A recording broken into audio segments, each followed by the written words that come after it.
Hello everybody. Hello. Small but perfectly formed group of people today. Shall we just go around the table and just, if you could just say who you are and what your role is, that'd be lovely. Rob, do you want to start? Yeah, I'm Rob Bowles. I'm the chair of the Police Federation. I'm Steve Thomas, Detective Superintendent and Head of Crime Operations at North Yorkshire Police. Assistant Chief Constable Phil Kane, responsible for local policing. Assistant Chief Constable Amanda Oliver, responsible for specialist operations. Julie Milligan, Police and Crime Commissioner. Will Naylor, Deputy Police and Crime Commissioner. Right, lovely. Okay, so we have some apologies. We'll note those. Yes. Yes. Fraser Sampson, Chief Executive, Maria Earls, Head of Organisation and Development, Lisa Woodward, Temporary Chief Constable, John McFaul, Unison, and I think that's that. Okay, minutes. Has anybody got anything they'd like to raise? On page 2, I'm just going to have a look at number 4 again. I just don't think, for example, there's a sentence, an example given a death sentence of lawful purpose to be addressed. I just don't. It's a slightly odd combination of detail and summary, so I'll just Okay. tag that on such. Okay, all right. Anybody else got any other questions? Any comments they'd like to raise on that? No. Okay. So in terms of the action log, do you want to go through that? Yes. I think on 221, I believe you've got a meeting lined up, and the subgroup for the Local Criminal Justice Board have sort of considered Alan's review. I'm not sure to what extent yet, and how that feeds into the Local Criminal Justice Board itself, but I think it's progressing, but I don't know what the outcome is of that. So the it is progressing under Jenny's board. Yes, and so I think it's either comes to you in a personal capacity or as chair of the LCJB in due course, but I think Alan has finished his review and has recommended some He has. options. Yes, but we haven't seen them yet. No. I think the BDNI board has gone through them and feels largely comfortable with them, but it hasn't gone further than that at this moment in time, I don't think. So I think keep it open and we'll Yeah. give an update from the committee. Amanda?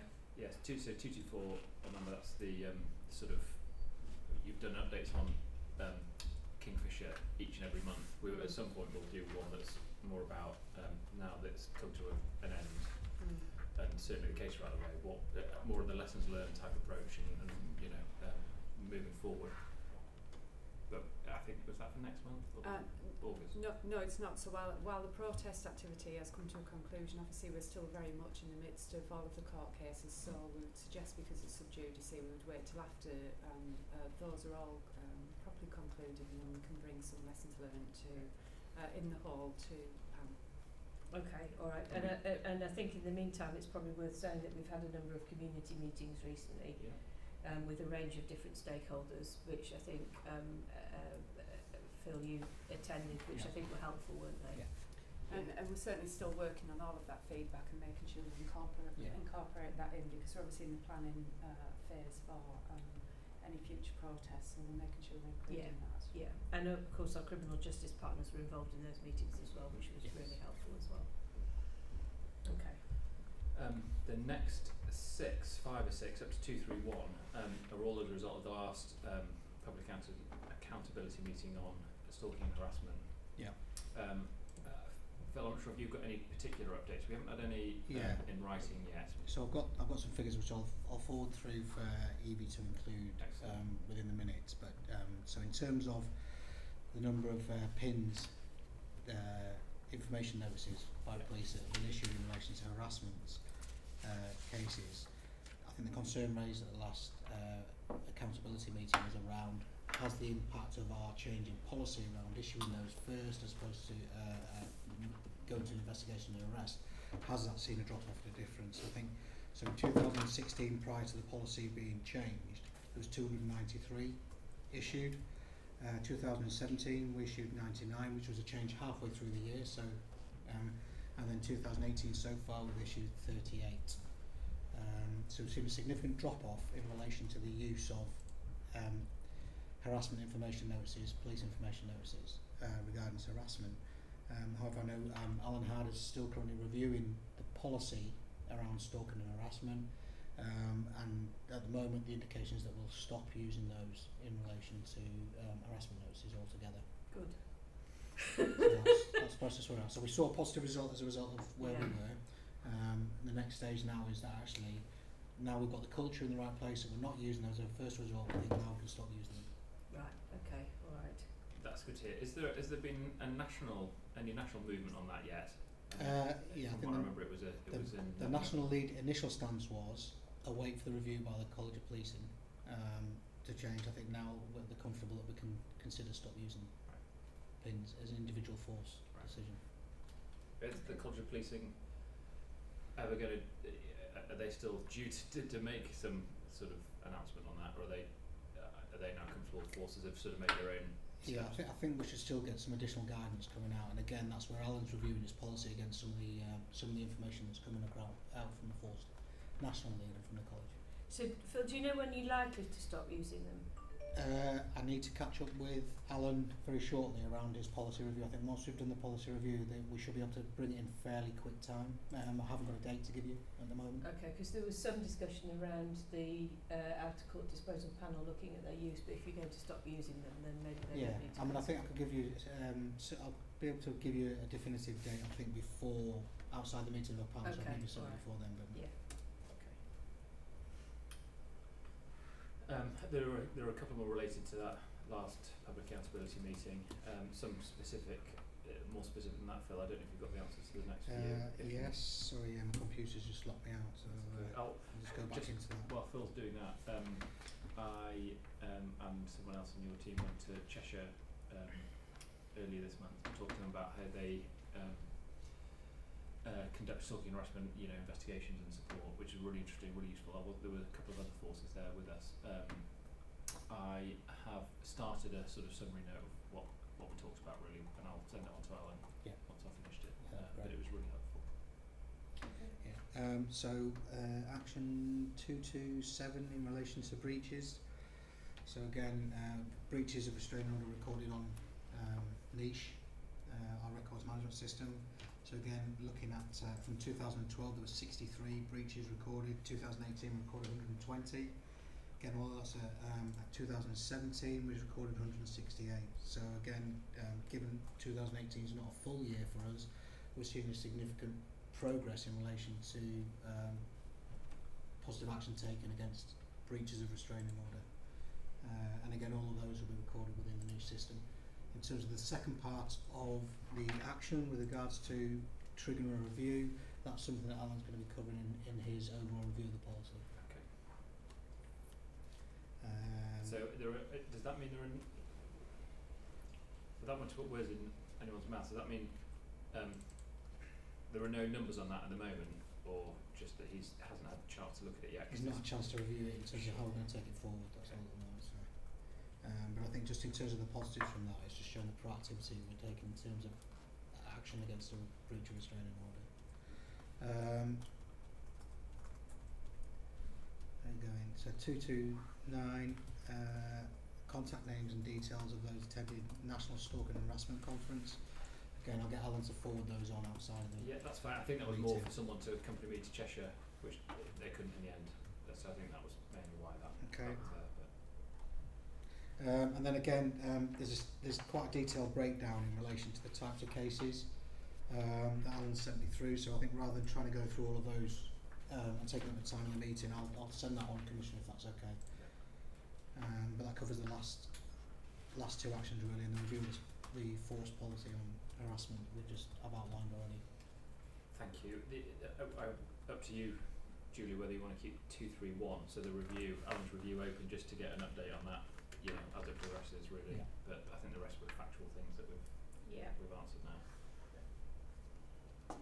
Okay. And then the final point was keeping the string, but we just discussed that. We So have, that's yeah. fine. Okay.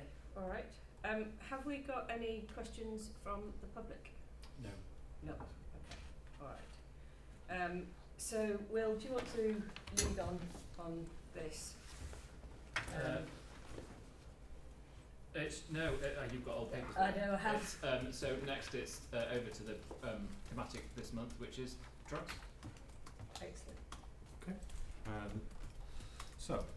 As I said introduction before, Steve Thomas, Detective Superintendent and Head of Crime Operations, and in the presentation hopefully I'll explore, when we say drugs, the legislation and some of the terms that underpin the drugs issues across North Yorkshire and how that fits into the regional and national picture, with a little bit more of a deeper dive into issues around county lines to explain what it is, how that's changed over time and how we're responding to it, again, both locally and fitting into the regional and national picture.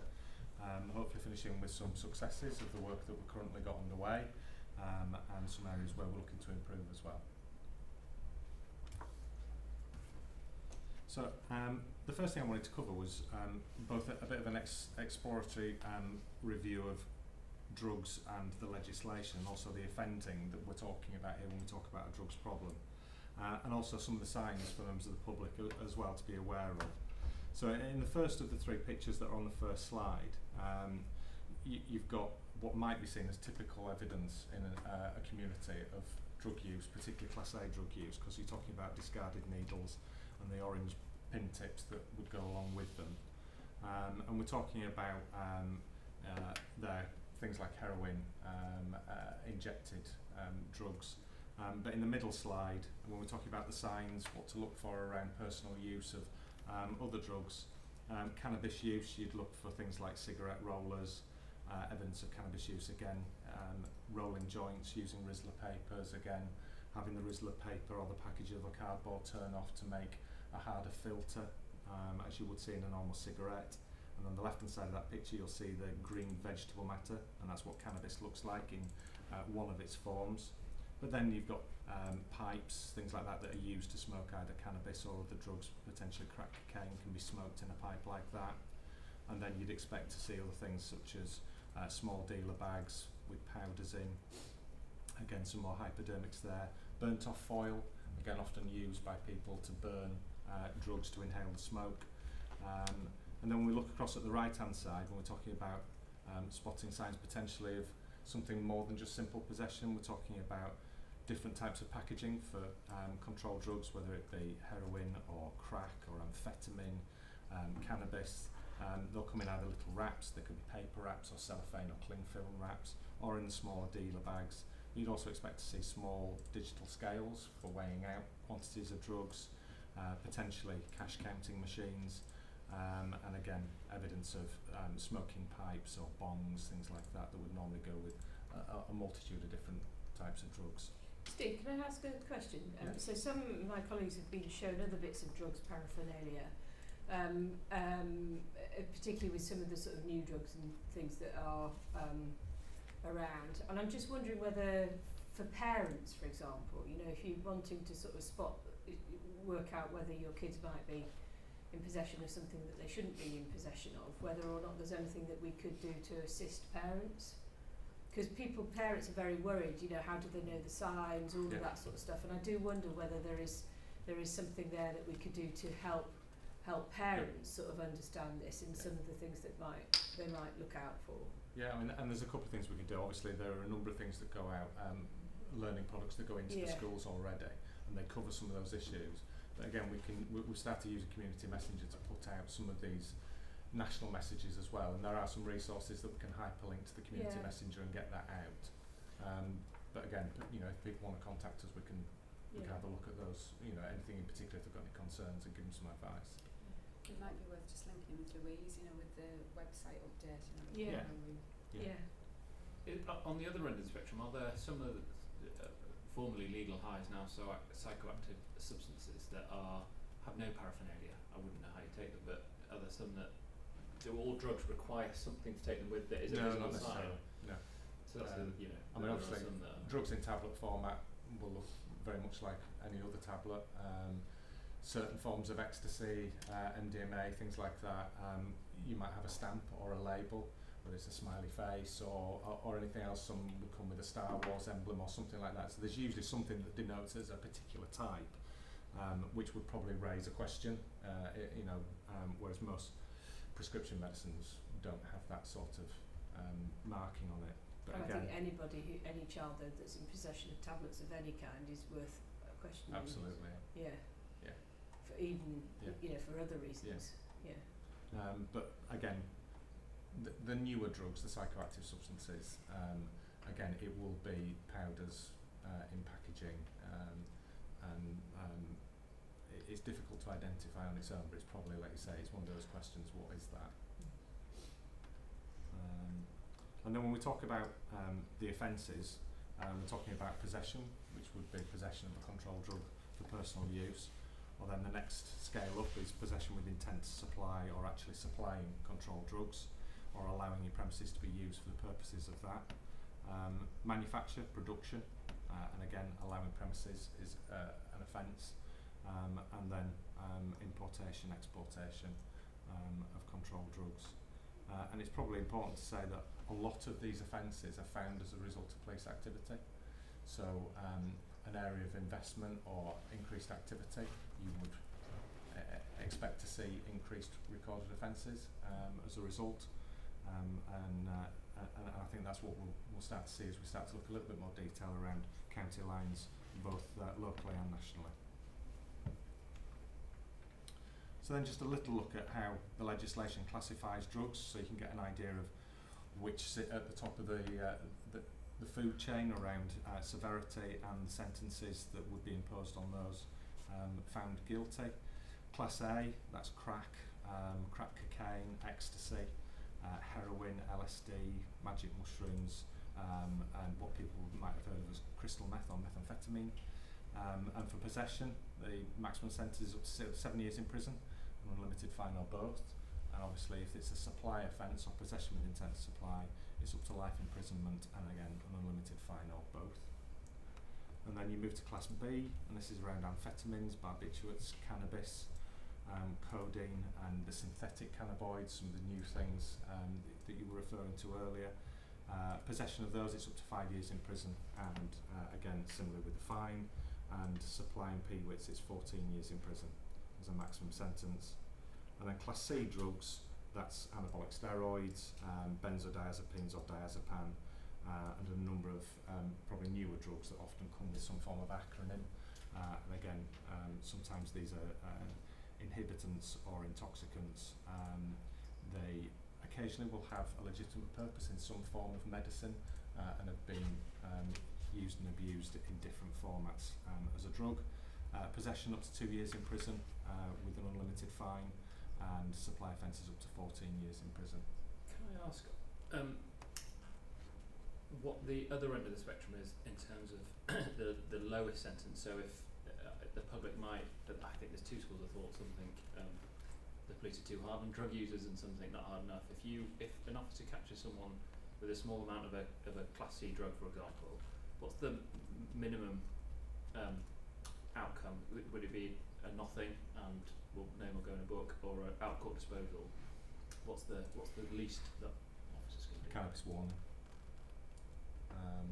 It is the minimum, so it's recorded, but it's a cannabis warning. And then there's a range of different outcomes, and obviously they will add up over time. So if somebody becomes a repeat offender, that gets picked up on as supports the relevant outcome each time. And on a slightly different issue, on a probably a different type of sort of change in society, there's lots more, I think, use of drugs for I don't know what the word is, gym bunnies and body modification, that type of thing. Is there a change in the policing attitude to those kinds of drugs and how they're dealt with, and if there's been a rise or fall? And I imagine they can be as dangerous as any others because they're sort of unofficial, as it were. Yeah, the primary policing response is around the supply, because when you're talking about Class C and it's the anabolic steroid use, it's the supply that is the usual area where we go at, because possession offences are usually very, very difficult to identify. And again, it's a regulated market, and there are current investigations ongoing. Usually you find that is right up the food chain in terms of bulk supply, import and exportation, and the manufacture of it. Thank you. Okay. So move on to the next slide. I just wanted to use this to highlight Stop and search is one of the primary tactics around drugs, and potentially violence is associated with drugs, again looking for bladed articles and offensive weapons that maybe go along with drug dealing hand in hand. And obviously again stop and search is one of those proactive tactics that can often lead to offences being found and therefore recorded. And what you'll find in North Yorkshire over this time period, you'll see certainly around the latter parts of 2017 and into 2018 a significant amount of increased activity, which I think correlates with our greater understanding and response to county lines, and again not just increased activity around cannabis but also other drugs, and around bladed articles and weapons.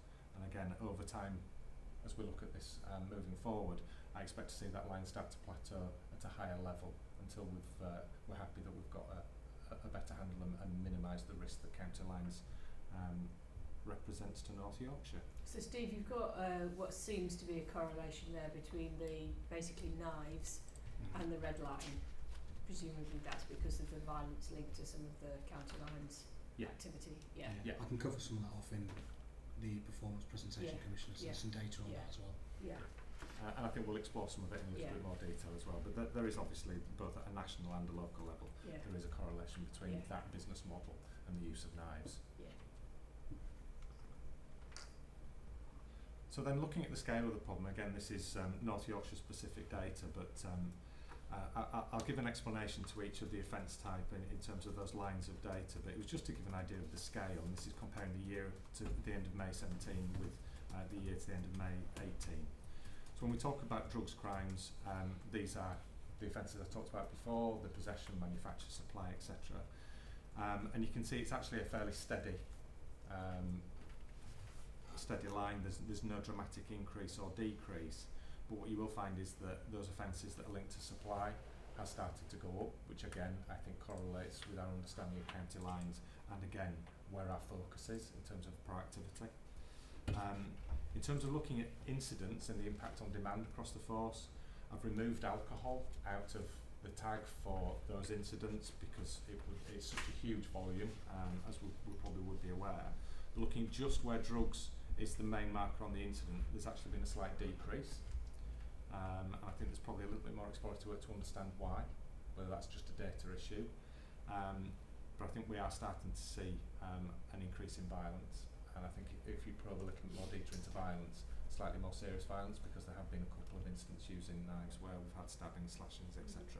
I was going to ask that because the violence numbers look, they are almost identical, but it's the severity underneath that, yeah. And we have had, as you're aware, a number of incidents that are subject to ongoing investigations and trials pending. So I think anecdotally what you get is a lot of concern around drugs at the moment. From parents, but also schools. Some of the sort of head teachers, deputy head teachers, feeding back that they've noticed different people in their localities. Yeah. So again, that would suggest that there are different supply chains coming into North Yorkshire now. And they have certainly picked that up out, within the sort of school environments. Not all schools, but certainly some. Yeah, and hopefully what you'll see later is that we now have quite a good network communication with the schools, so that intelligence can come in, and that forms part of our response there. And there's certainly, I know, in the area where I live, the police have been doing some good work in schools, and I suppose it's sort of also exploring whether how systematic that good work is in schools, or whether or not it's because we've got a particularly good response in our area, and I'd like to sort of understand that as well. We looked at whether or not there was an increase in offences such as burglary and robbery, which again historically have always been associated particularly with Class A use and opiates. Now, looking at the fairly small figures, so looking at burglary in particular, that increase I think is largely around the cuckooing issue, which I'll go into a little bit more detail in, which is around the use of vulnerable people's properties, and whether or not it's not quite as simple as it used to be with traditional burglary, where these are burglaries that are being committed by people to fund a habit. think this is slightly more complex, but again, it is an opportunity for us to affect the criminality. Robbery, no significant issues, but I think the main thing is that there is a theme here that we're aware of the concerns and the risks that we need to mitigate, and we've made it a key intelligence gap to fill, and we're starting to see significant increases in intelligence coming in, both from our staff and our officers, but also from our partners, including schools, educations and partners through the Serious Organised Crime Partnership Board as well. Can I ask that? That's a big old jump in intelligence, Yeah. and whether that is a reflection of the public being more exercised and some of that being members of the public calling stuff in, or Probably a if it was combination of a number of different things, but obviously we are more informed than we used to be, which is great because some of this is actionable and we can, you know. And without wanting to sound glib about it, is the team, the wider team who are able to look at these things, able to cope with the doubling of intelligence reports coming in? It's a process, so that yes, it does put some strains on it in terms of peaks and troughs, but again, we triage. So, you know, if we do end up with a slight backlog of intelligence, we'll look at what's it saying, and if there's an immediate and obvious either risk or an opportunity to act, then that will get dealt with straight away. And the bit at the bottom there is just to say, obviously, County Lines is now a national high priority threat, and it's managed by the NCA, and they coordinate the activity of all forces and regional organised crime units as well. And just for the public watching, we'll explain County Lines in more detail. Oh yes, we're coming to that. So this is a potted history of drugs, which is not exhaustive, but I just wanted to kind of set the scene really, that if we go back as far as 1985 and the emergence of ecstasy and MDMA, that then followed into the period I talked about before in the mid to late 90s, which was the opiate boom and a huge rise in volume crime, particularly around car theft from and theft of motor vehicle and dwelling burglaries. And at the same time, we were already seeing organised crime groups, particularly from places like Manchester, Merseyside, Birmingham, infiltrating some of the smaller, more rural areas, whether it be down through into the North Wales coast or across into coastal villages, and even going back to Opjugulate, which was a drugs investigation into Scarborough in 2004. The issue of these big OCGs moving out to smaller areas was evident then. So it's not something particularly new. And then as drugs have changed, we started to see in 2008 new psychoactive substances such as spice and mamba, and the real concerns in terms of how it affects people and that kind of zombie state with people walking around, particularly if they're out in the streets. And then in 2010 you started to see the first signs of what's referred to as Coke Britain, which was an emergence of quite high volumes of high quality cocaine, and particularly infiltrating the nighttime economy and used as a recreational drug with prices starting to come down. And I think when we talk about County Lines in more detail, one of the big triggers I think for an emergence of that as a business model came in 2012, where the single occupancy rule around housing benefit changed, which meant that if you were a single person and you wanted housing benefit, you had to have it for a single bed dwelling. Which meant that people in that position were then forced into looking for other housing markets, and a lot of the B&B trade at coastal towns and in rural areas were where that accommodation sat, and therefore new communities have emerged in different towns, which again, when they've been leaving prisons, etc., unfortunately some of these people do have Class A drug habits, and therefore the market has moved, which I think has drawn some of those OCG activities away from the big urban areas and out into towns where it didn't previously exist, which has created this challenge. You might be able to comment on this, Steve, and I'll understand if you can't. You're sitting here in the news that some prisons might even facilitate drug use, certainly not mitigate it in some cases. Do we have any impact of that, where we have people resettling from prisons outside of our patch into our patch and bringing in drug use with them effectively? Difficult to see whether or not they bring the drug dealers with them, but what we certainly see is that in the prison estate throughout the Yorkshire and Humber and throughout the north of England, they advertise when people are leaving their establishments where they're going, where potentially they might want to look for available accommodation if they're seeking housing benefit. And that will often be coastal towns, and that's on both sides of the country, and it's also the same if you go down into the southeast, southwest. Those towns are similarly affected because it's a way of propping up what was previously a tourism industry. And then in 2015, there was the first national assessment of county lines by the National Crime Agency, and I'll cover that definition in the next slide. And then in 2016, we saw a rise in synthetic opiates, and this was fentanyl and carfentanil in various iterations. And I think one of the big positive news stories is that right across particularly the Yorkshire and Humber, where we saw a spike in this and we saw related overdose deaths, that has completely abated now. We've had 2 really good prosecutions across the region, and it's really stopped that worrying trend. I think it's worth saying how powerful those drugs are as well, isn't it? Yeah. Fentanyl comes in lots of different iterations.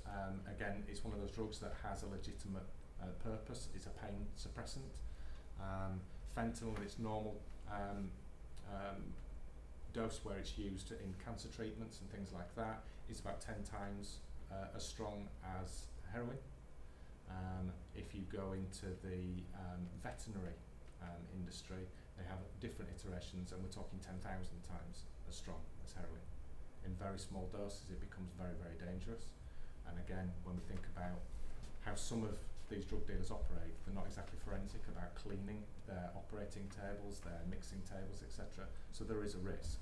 So, quite rightly, it's one of those things where, there is a worrying trend if this is in the market, which is why we reacted so quickly to it, and there was an awful lot of work to coordinate the public health messaging to make sure that we understood where this was happening and to nip it in the bud. And as I say, we haven't had any indication of an overdose for nearly 12 months now.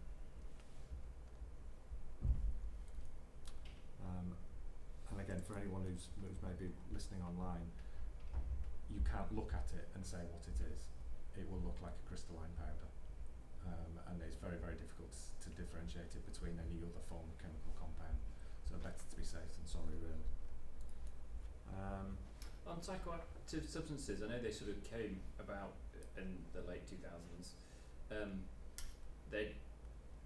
The legislation changed not that long ago, and I know during the course of that I was doing some work with the commander and deputy commander in Scarborough, who were struggling with it more than most areas. Yeah. Has the change in legislation helped deal with it? It doesn't seem to be an issue. We used to get a lot of feedback about it, which is all but dried up, I think, now.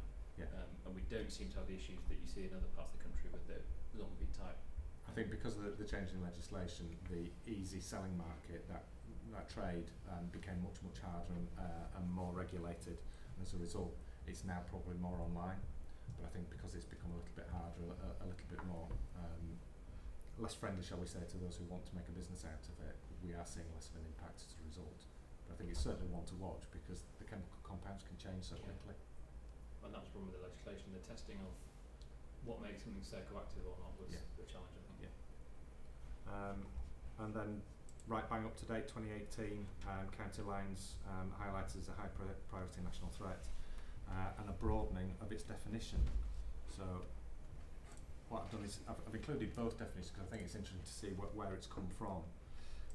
Initially it was a term to reference organised gangs, crime networks, who predominantly originate from an urban area, so some of the big towns and cities, and will travel or have its members travel to county or coastal towns, and that was the key part that was in the first iteration of the definition, and to sell Class A drugs, and they'll typically use children, vulnerable people to deliver the drugs, and it often involves deception, intimidation, violence and debt, and grooming, and that the county lines business model is then it's underpinned by a marketed mobile telephone number, and that will stay in the originating urban area at the hands of somebody who controls the sale and purchase, and then communicates with the local operators to actually conduct the deals to the customers in that area, and these numbers are often passed around as businesses and sold for substantial sums of money.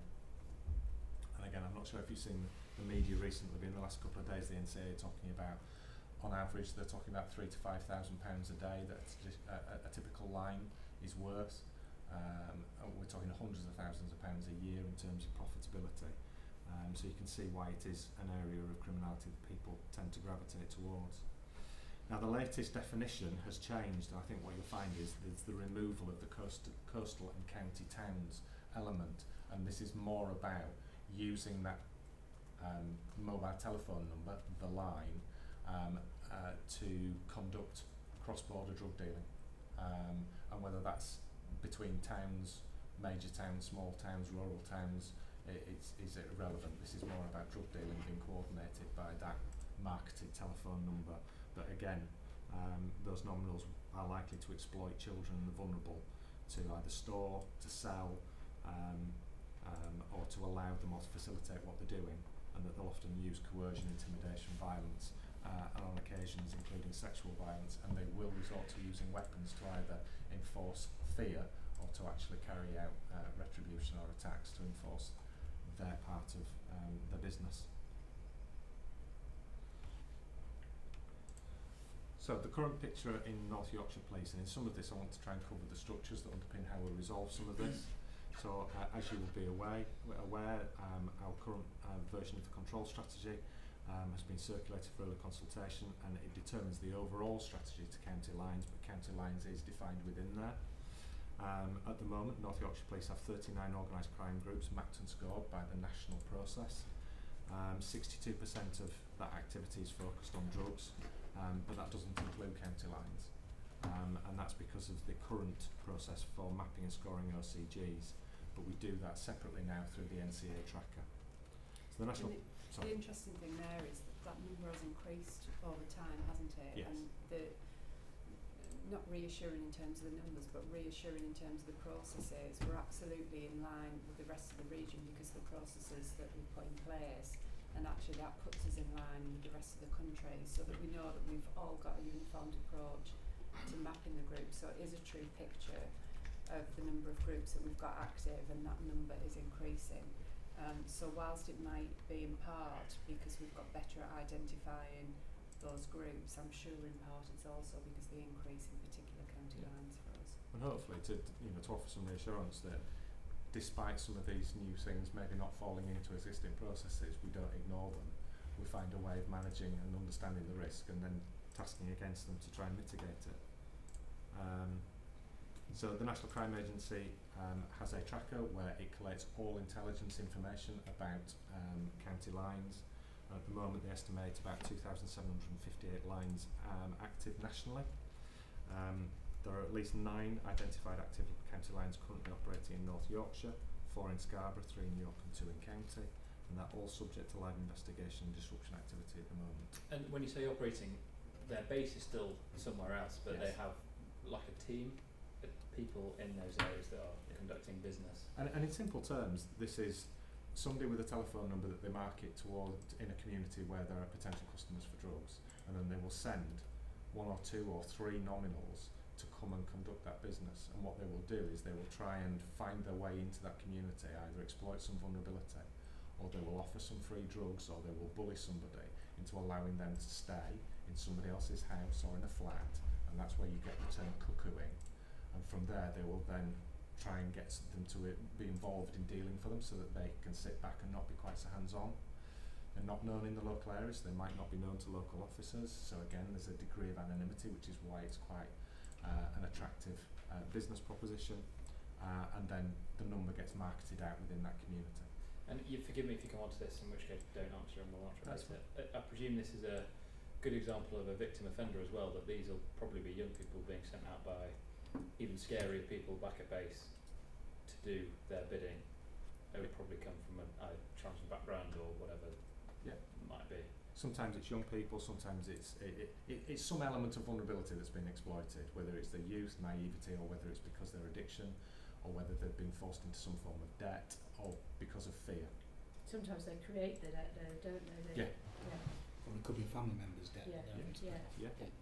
Yeah, it can be quite complex, but the general model is to try and exploit the vulnerability, to get yourself an operating base, and then to start marketing the telephone number. So people from out of town, people who aren't local, should raise an eyebrow as to suspicion, and if there's a suspicion that they may be out and about in the local community, which will be in public view to a large degree, might be involved in drug dealing, that's suspicious behaviour that we want to know about because we can react to it and explore whether or not actually it is legitimate or not.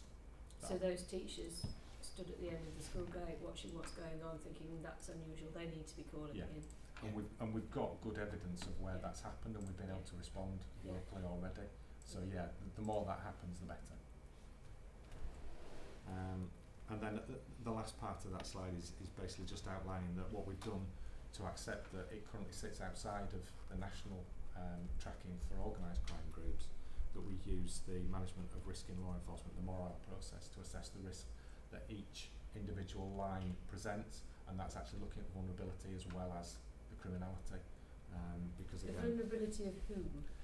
the vulnerability of the community and also the vulnerability of those nominals who are potentially being coerced, bullied, or worse into being involved, because often the people that we will engage with on the street, if we're disrupting this activity, may well be victims as well as being involved in criminality. They might not be willing participants, and it's very difficult to understand that without exploring it in depth. Yeah, I was going to ask, so that part of the investigation is that not necessarily a different team, but slightly different skill set to understand the safeguarding element as Yeah. opposed to the drug Yeah, dealing so element. we have, so Alan Harder, with his safeguarding portfolio, is building up information and knowledge around those who are criminally exploited as well as sexually exploited children. So again, we're starting to build that intelligence database up in relation to that as well. Yeah. Okay. So how do you you talked a little bit about the vulnerability of the community. How do you identify that then? Because presumably that tells you whether or not there's how big the market is potentially for those drugs. Yeah, to a degree, and obviously, if you've seen evidence of violence or you're getting intelligence in that potentially people are being threatened with knives, then you can increase the vulnerability because again, there's a risk to the public. If it's that the cuckooing is taking place in an area where you've got vulnerable people, around sheltered accommodation, housing, because again, in certain towns, we haven't seen it in North Yorkshire, but they've gone and looked to try and cuckoo within old people's houses in sheltered accommodation, and again, there's an aggravating feature there in terms of the vulnerability. So it's being able to assess that and make sure that your response is appropriate, and then use the local community hubs and the partnership feedback as to, okay, this is what we think is happening, what community impact is this going to have, and therefore measure the response locally and from the force perspective. I think this is where part of this is developing for us as well. In relation to, so if you use Operation SIFT as an example over in Harrogate, there's a significant change in the activity that takes place within the community. So actually this is about the neighbourhood teams needing to be alive and switched on, so picking up on those signs of those changes, linking across with our partners in the community safety hub, so they're looking and picking up on the signs, because it might be that it could be a community nurse going into an address that picks up on something that's linked to cuckooing, on those lines. So part of the work that we're doing at the moment, so myself linking in with the 4 safeguarding boards, the adults and children safeguarding boards, is Steve has provided us with a presentation so that we can go out to our partner agencies, they can deliver to to the GPs, to education and others, to the staff that's working in those environments around what county lines is, the signs to look out for and how to report the intelligence back into us. That's how we're going to pick up on what the impact is on the community, I think, is by being alive through partner agencies and our communities about what's the change in dynamics within those communities. That could be violence, it could be around seeing different people in the area, noticing that somebody, for example, a single mother has got individual problems staying at their address, and it's about being alive to them picking up on those changes. So I've been having some conversations just with people around all of this because trying to sort of pick up how people are feeling about it, and it's quite interesting. I had a number of conversations with people around the situation in Harrogate at the moment, and I happened to go to an event with a charity in Harrogate that supports people who are homeless, and they said to me they've seen a big change over sort of recent months around types of drug issues and things that the people that they're supporting are dealing with. Yet talk to the NHS in the area and they say, we haven't noticed any changes coming through A&E, and some people say to me, there's only a cannabis problem in schools, and I'm thinking, actually, I'm not sure all of this is necessarily joined up, or people are looking for the right things, That's right. and that I think is a concern. So that's why, so it was only this week Yeah. that Steve and I have linked together. So I've presented a presentation to the 4 safeguarding boards for them to take out to those very agencies. I think if there's any contact with yourselves around third sector or others as well who are asking for more information, we've got a presentation that we can go and provide them so they can educate their staff on what the signs are to look for. And the I mean, I think they've got information they could provide to you then Yeah. as well. Well, Yeah. you can use it as an opportunity Yeah. to take that in as well. Yeah. And we've certainly, one of the things that we've done through the Serious Organised Crime Partnership Board is to send all those partner agencies the partner intelligence submission form so that they can submit it and again share that with all their staff, all their front facing staff, those people that are going in and knocking on doors or have clients potentially coming to them. And then also share with them the briefing items so they know the signs to spot, and particularly pushing county lines at the moment. Is there any change in the strength or makeup of the drugs that is a challenge? So because they're coming from maybe a bigger crime group or a different group, that they have a different quality, and that brings with it risk. It might not be fentanyl, it might be that consumers don't know what's in it, or that it's better and therefore they're going to use it more often. Is there a change in that dynamic as well? Simple answer would be no. In terms of very small fluctuations in terms of strength or any particular additive or bulking agent, we probably wouldn't pick up on. But again, for reassurance, over time, the Forensic Science Service provide an analysis of all seizures, and they're looking at different drug types and looking again at changes in bulking agent. They can identify forensically country of origin for most of your main drug types. So any changes in the market, and particularly what we would also find through toxicology, any changes in terms of any risk. So if there's anything in there that causes a risk to those that are taking the drugs, again, that would flag up very, very quickly. And again, that's one of the reasons why we were able to react to the fentanyl issue, because that came up then on our toxicology screening, and we were able to respond quite quickly. But yeah, we would pick up on that if there was a significant change. Okay. So what I've then tried to do is to try and cover under the banners of the 4 Ps, the approach that's consistent with the contest strategy, how we're dealing with this problem. So starting with prepare, and this is about the structures and processes that we've got in place to deliver everything. So as I said before, there's a national law enforcement structure which is led by the National Crime Agency. They run the national tracker, so they coordinate everything that all the forces and all the ROCUs are doing. If there is then any overlap between different areas that we might not necessarily pick up on, they highlight to the forces, but they also provide help and support on some of the new and developing tactics that forces and ROCUs can use to target some of these organised crime types, and again they allow us to task into them for operational resources as well, and that's done through regional tasking at the Regional Organised Crime Unit. Part of the bed, sorry. Well, no, just so on that front, one of the challenges with county lines historically, which I think you'd probably say is changing now, but you can expand on a bit now, is getting the buy-in of the forces that where these groups are based, so the Merseysides of the world, to react to what to them is small fry Scarborough market, which is not the be all and end all to the team in Merseyside who are dealing with much bigger problems. The exporting forces have up to recently not always had the appetite or the impetus to take responsibility for those OCGs.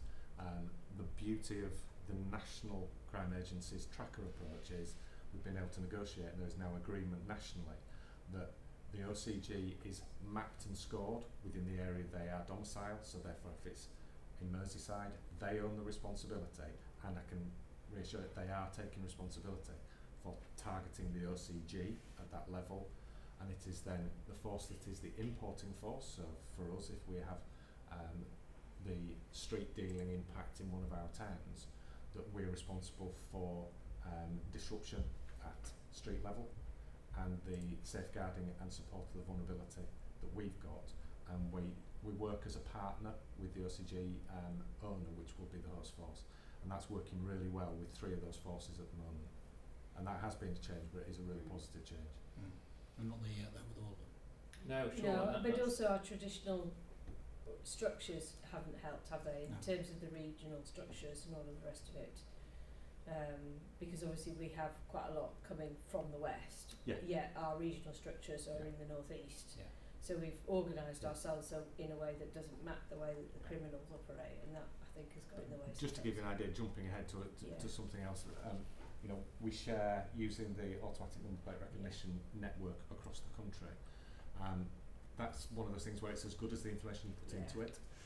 We all share the hot lists of those vehicles, so we've had some really good results working closely with our colleagues on OpTitan, which is over in the west, to target nominals coming across onto us. So that network is developing. Still some improvements to be made. Trains as well are a problem, aren't they, because they come on the trains. I'll cover trains as well. But yeah, you're right. And again, it just comes down that first bullet point that the exporting force now has responsibility, and it's all covered within our force control strategy, priority and plans, and also at the region. Making sure we've got the right partnership structures, and obviously we've got a very effective serious organised crime partnership board, which is then reported to by its disruption panels, which again are complemented by the community hubs. So there we've actually got real good examples of nominals being brought to the disruption panels, and we've got a range of partners who are looking at how we can disrupt both the criminality but also then try and divert that family away from further criminality, and it's their wider family networks, which again are starting to see some really positive results. And As I say, I think the bit for us next is looking at how we join more closely our neighbourhood policing partnerships and community safety element, safeguarding area of business, so that actually we can tackle the entirety of it. Because at the moment, I think Scarborough's a really good example of how this works quite well together. The community hub there is really strong, really vibrant in terms of how it's tackling that and really getting into communities. We need to look at what the successes are from that and start to replicate that across. I think though, Phil, just to push back on that a little bit though, there are some, you can't replicate the Scarborough model everywhere because of the nature of the demand and services in those areas, and I do think the principles of what works, you Yes. know, are what's important. Yes. And then adopting the correct local approach appropriate. So I happen to Yes, spend quite a I lot wouldn't of say time that in you Craven. wouldn't mirror Oh. the resources or the way that it's set up, but you would want it to operate looking to receive the outcomes. Yes. So I think, you know, what you've got in Craven is quite different to what you've got in Scarborough, and it will ever be thus. And actually, it's also understanding what works and how you capitalise on those existing relationships that are effective in local areas as well. It is. What we do need to do though, in all areas, I think, is bring the safeguarding element closer to your community safety Yeah. partnerships. Because I think they're not working in all areas, they're not working as closely together as they could do. No, but I agree, but I also think it's really important that neighbourhood policing retains a very clear focus around what it's there for and doesn't get sucked into the safeguarding world. They need to work together, Yeah. but I think there is a danger that everything gets sucked into the safeguarding world, and we have seen elements of that elsewhere, and that there is a really clearly defined role for neighbourhood policing within all of this. Yeah. Within all of this. and I think that the broad banner of disruptions is how nationally we measure the impact of some of this, because it's not just about arresting or offences and prosecutions, but it does take into account if we've done some safeguarding and we've managed to intervene with a family, again that counts as a disruption. If we've been able to safeguard somebody who's vulnerable and potentially was going to be the victim of cuckooing, again that counts as a disruption. And in terms of the force compared with its counterparts, we're in the top 5 for disruptions, which means that we're starting to have a massive impact. And I think as a force we're punching above our weight when it comes to disrupting this activity in particular. So I won't go into details, but I went to a neighbouring force recently who have had a serious and organised crime board established for a long period of time, so you probably guess which force it is, and it was really interesting meeting, and I just think you haven't been, have you? I think it's really worthwhile just going and visiting and seeing, because they've been at it a lot longer than we have, and I think it's really interesting watching in particular the commitment from the partners sat around the table, and how well they work work together, and the tactics that those partners use. It was really, really impressive. And I think it's fair to say in North Yorkshire on our board we've got some really active partners doing a lot, and some who are willing but don't necessarily understand their place in the organised crime disruption world. How can we help? And so there's lots going on. It was also, I think they're quite lucky, this particular force, that there are people sat around the table now working for partner organisations who've got policing backgrounds, and that knowledge is really helpful in terms of the way that they are working. So I think it but it was certainly really really interesting. Particularly some of the tactics that some of the serious and organised crime groups are using at the moment was really interesting. Some of their systems, good. And then the next thing is making sure that we've got information sharing and collection plans in place, and again a lot of that is with partners and with the community. Looking at using covert human intelligence sources, and things that you might have seen recently. I'm not sure how dialed into you are with all the community messaging, but there's been lots of community messages going out from the local teams, again just highlighting, for example, what County Lines is and how members of the public, if they see something they're suspicious of, how they can let us know and what to expect from us. And again, a media and briefing strategy around this. And again, that's about linking some of the organised crime work right down to a neighbourhood level, so that there's neighbourhood briefings on a daily basis by a dedicated intelligence member of staff about what the current information is that day, so it's quite live time, which again has been really successful in Scarborough because we've been working closely with British Transport Police, with the ANPR hub, looking at the different routes in to make sure we've got operational staff in the right area on a day by day, hour by hour basis, and that's working really well. Again, I've covered the ANPR intelligence sharing across the region. Making sure we've got the process right in terms of drug referral work embedded within integrated offender management, but making sure that we're referring the right people at the right times and at the right number. So again, we've done an awful lot of work, and are currently doing it to brief out both through the custody processes to make sure that if we've got people who are booked into custody with the drugs warning marker, that there's a referral put in place if it's appropriate, and also to make sure that frontline staff know that from a triage perspective we can refer straight into that commissioned service as well. Again, trying to remove that vulnerability from the street, and again it's an intelligence route in for those staff to be able to pick up on intelligence that comes from those people in that community. Do you know what you won't know, but a sense of what the awareness levels are in custody? Because I know, for example, we've done female offender diversion schemes before, which hasn't worked because the awareness has just been really low in custody. Staff have lots of things to deal with on their system, but given this is one of a number of diversionary tactics and ways to sort of pick stuff out, are they alive to this as much as some of the other? They're definitely alive to it because I've looked at the numbers, but if I'm honest, they need to be more alive to it, which is why we've refreshed all the briefing to make sure that actually if you've got that trigger which says you've highlighted it as a risk, that this is somebody who's got a drugs warning marker, is this not something that then automatically should consider the review? So we've picked up on that to do the briefing, and we're going to be monitoring that through the SOC board ultimately.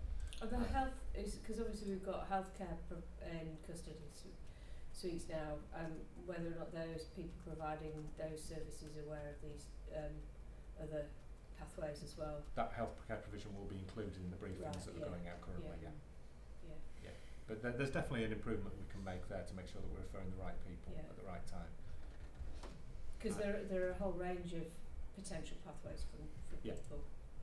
I think that can be the it's exactly. a complicated and complex landscape, and has been for years, and sometimes when it is that complicated, people get confused with where they should refer people to, and there's all sorts of whether it's charities or the NHS or whatever it is, and that can be difficult to get the message across. Ultimately, the custody officers are managed by sergeants, and we rotate them. Whilst it has to be a specialist skill, they have to be trained. They do get rotated out every couple of years, so they should be quite up to date with what operational policing looks and feels like, which helps. but ultimately it is about the briefing and keeping people up to date. And I'm pretty sure that the medical provider, a big bulk of their work within custody, whilst we do know that lots of it is around mental health, a lot of it is about drug addiction. But they're related, aren't they? Yes. Time. So I'm just thinking then how do you refer, sometimes. and then how do you refer to things like pathways and those types of programmes? Yeah. Yeah. And I think that the process of education, it helps in that regard. It helps identify those that need, like you said, a referral into a number of different routes, but it's also how we get intelligence. Yeah. It's also how we identify Yeah. who might be able to tell us about what's happening. Yeah. Because as I say, a lot of the earlier warning signs will come from members of the community who are probably closest to this problem. On that front, is there a prison intelligence programme, Yeah. for want of a Yes. better word? And Yes, prison, there is. prison intelligence at the region feed heavily into the NCA tracker, and a lot of what their work at the moment disrupting the organised crime groups is aimed in that direction. And then the last bit on there is about effective lifetime offender management processes, which is looking at the different orders and constraints that could be put on criminals to make sure that we make it as disruptive and as hostile an environment as possible. We're having a huge amount of success in making sure that we apply for serious crime prevention orders, and we've been successful in doubling the number that we've got active in the county at the moment. But we've also applied for some more recently, which we're having a struggle in actually getting the judiciary to accept them. But I think we're starting to see the early signs now of actually this is in the forefront of the officers' minds. So whether it's the senior investigating officers at the higher level, or whether it's frontline staff who are taking the lead responsibility for managing lower level OCGs, they're having to consider, is this where a criminal behaviour order, an unsubstantiated wealth order, is this person part of a gang, is this person relevant in terms of the type of criminality and the nominal for a serious crime prevention order? And we start to see applications go up, which again I think will bear fruit as we go further on.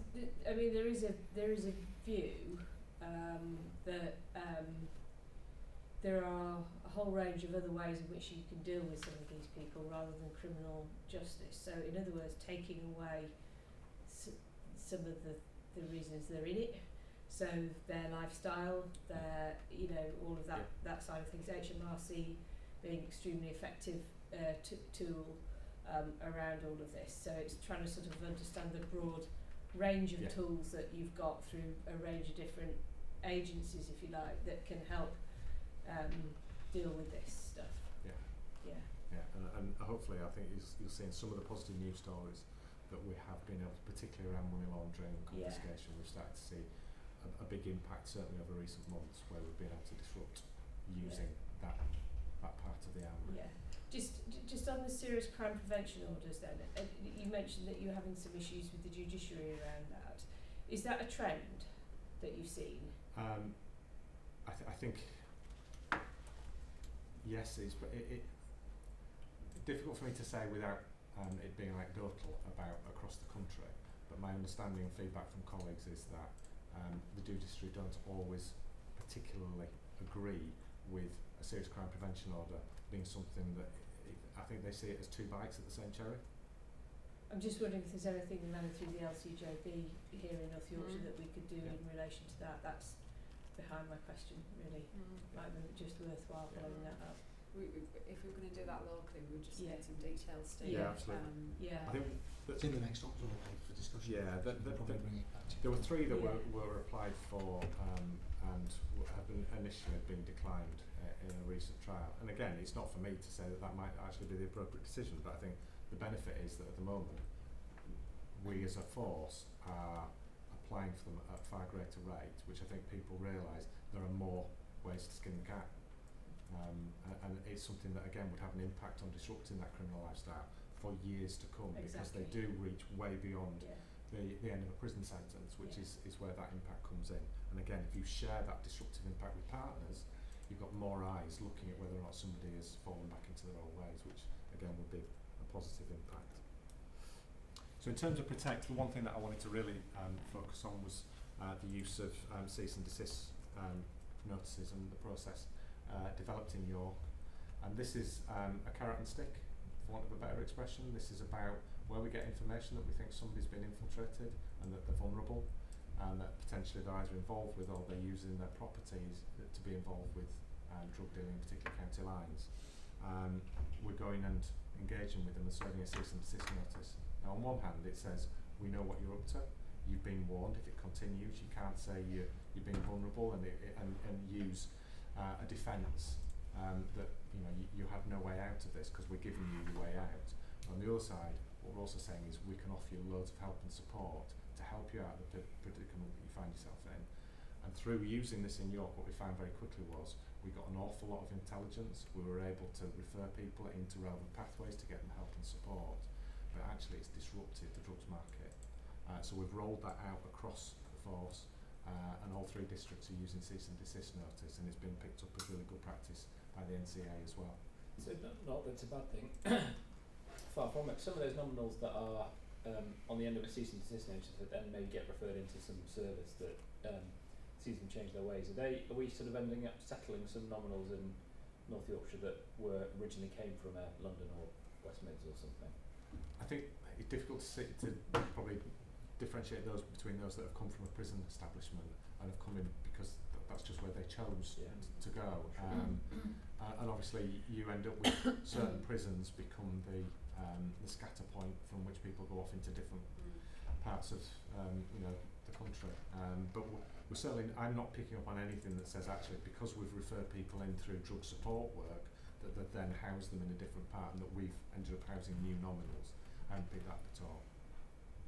I think the problem is we just don't know, do we? And we talked about it again at LCJB around, so where do people go? And we're hoping to try and track that a little bit more through probation, but it is very, very difficult for us, and we don't know, and it can be That an was attractive... specifically with regards to women, but it can be an attractive place to live, and then you look at the coastal towns and the structure of the housing benefits and the fact that we have single occupancy houses in and accommodation in those areas that we just don't know. One of the I think in hindsight one of the benefits is we'd already started looking at developing areas of expertise within the intelligence function across the force. So having people who are dedicated to looking at the problem means that they become more skilled at identifying trends, cross-referencing nominals, vehicles, and therefore the briefing to the staff becomes more focused and more effective in terms of the operational outcome that we get from the staff. I presume it's a two-way street between the local intelligence that you're getting and delivering out to teams to disrupt, etc., and that going back to the originating force for their investigation. Do they do the same if they're getting some intelligence that North Yorkshire will be the next place for this group? That comes your way and you can prepare yourself for... And every force has a SPOC that goes to the county lines meeting. They're held regionally, and we get constant updates in terms of new telephone numbers, areas where we've got people being found, and again it's cross-reference. So if we've had nominal potentially as being stocked in North Yorkshire suspected being involved in county lines, who then gets stocked and is picked up in Humberside, both forces it's flagged to, so you can see whether you've got people who are pollinating different parts of the country, and the telephone numbers sit above that. we still, I mean, obviously different forces are at different points in their ability to deal with this, so we are sort of, to a certain extent, reliant on the others' intelligence as well, aren't we? And, you know, again, I was really pleased by the feedback that we got from the NCA, because having done our problem profile in the 3 districts, where they sat under a force plan with an owner, they would describe ours as being a far more mature position than lots of other forces. Which again, you get that worrying picture because you understand the extent of what you've got, but at least you can deal with it. And I think we're in that position now where we're starting to see the fruits of some of that, but there are still some challenges ahead. But I would say that this is a lot of good work over the last couple of years, isn't it? Because we did get an inspection that wasn't brilliant around serious and organised crime. So just want to say, you know, we've made really good progress in the last few years. So it's good to see. And like I say, when I say the cease and desist process, that goes down to individuals like Shelley Falkingham at York, who, you know, that's their work and it's worked really, really well. And then, you know, we've been able to use that across the force, and other forces have now picked up on it. So there is some really good work ongoing. Just an obvious question the public might have. Is it within anybody's gift to just switch off these telephone numbers? It's If not. that- if- It's not easy. The difficulty is I you've got suspect the varied public will network think you can. providers. Yeah. So that's I suppose behind my question is the public would think it's easier to deal with than all this would sort of make out, but I know it isn't. But that's a question I might have. Yeah, there are a number of different ways that you can disrupt the criminality that stems from a telephone number, and those tactics are in play to all forces, but you have to go through certain evidential points to be able to bring those into being. The main way we do this is to identify the nominals and arrest them. It's no more complicated than any other crime type, and we just have to remove the complexity of the borders between the forces and say ultimately, if it's on your side, you go lock them up, and if it's on ours, we lock them up. We know who you are. Is there an industry problem here with I think they're called burner phones in the TV industry, but is there something the mobile phone industry could do to make it harder to have these sort of not anonymous, but I'll sell them for £5 a time. not, that kind of thing? Is there anything policing is doing as a whole, or anybody else to try and deal with one of the root causes, which is the ease and use of these telephones? I think everything that can be done is being done. To a degree, I feel quite comfortable that from policing tactics, we can target telephone numbers and those using them. The difficulty is obviously when you've got a broad range of private companies doing telecommunication services, it's very difficult to get consistency across the piece. I'm confident that as technology changes and their business operating models changes, we react to it and very quickly get on the front foot. It just sounds a simple business model, and God help us when it gets complicated. But again, criminals will look to use the technology, so different forms of encryption, whether it's on telephone communications, etc. It all forms part of a network. It's got to be received by somebody, so therefore, just like it did in World War II, there's a way of decrypting what you've encrypted. Those tactics are in play.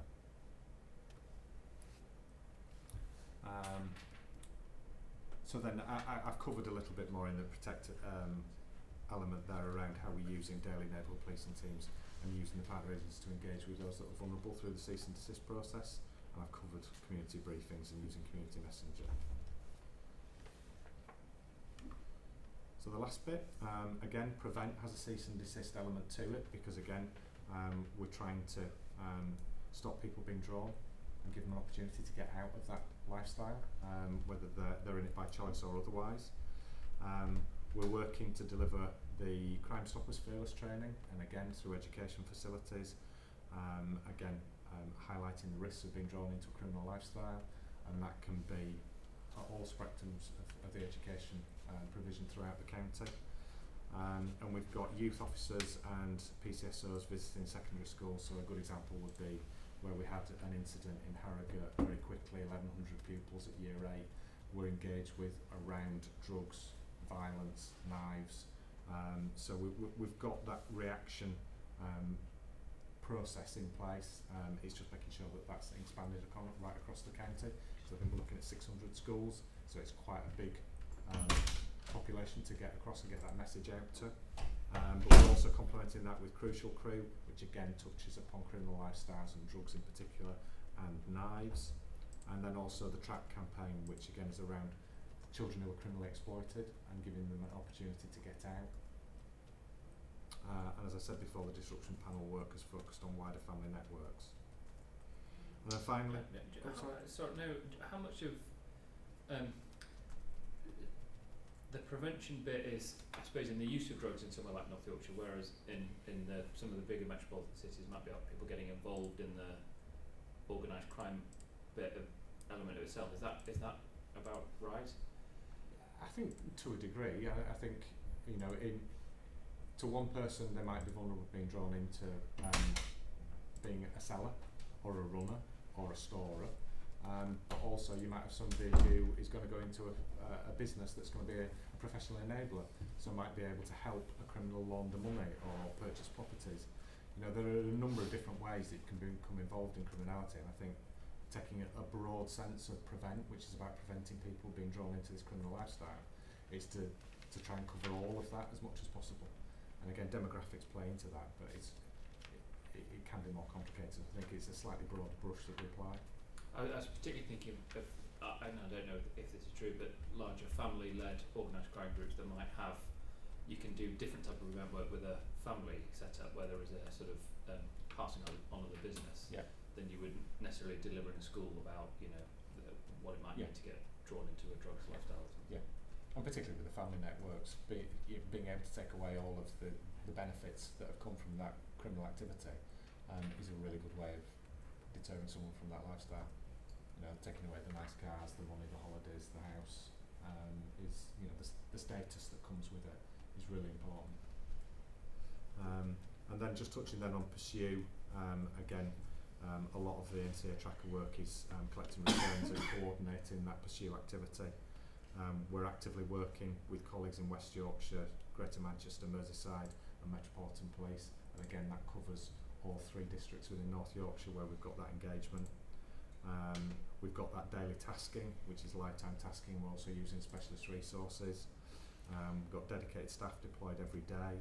If we just pause there for a second, because it would be easy to skirt over the daily tasking and briefing, but you will remember the Business Case Commissioner around restructuring our Specialist Operations Department that we shared with you and we planned together, and there is daily tasking now of that restructured department, and it's very much linked to ANPR and the ANPR hub and the investment that was made a couple of years ago. And I know further on in the presentation, Steve, you're going to cover off some of the successes.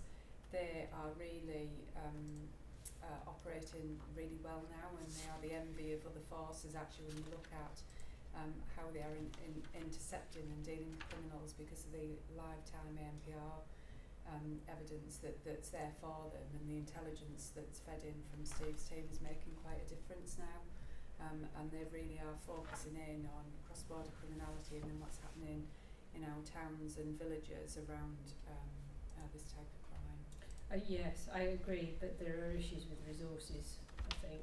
So when you talk to people, they would say that we would like, it's all very well having the ANPR intelligent, but we need the resources at the other end of that to act To deal on with it. the investigations.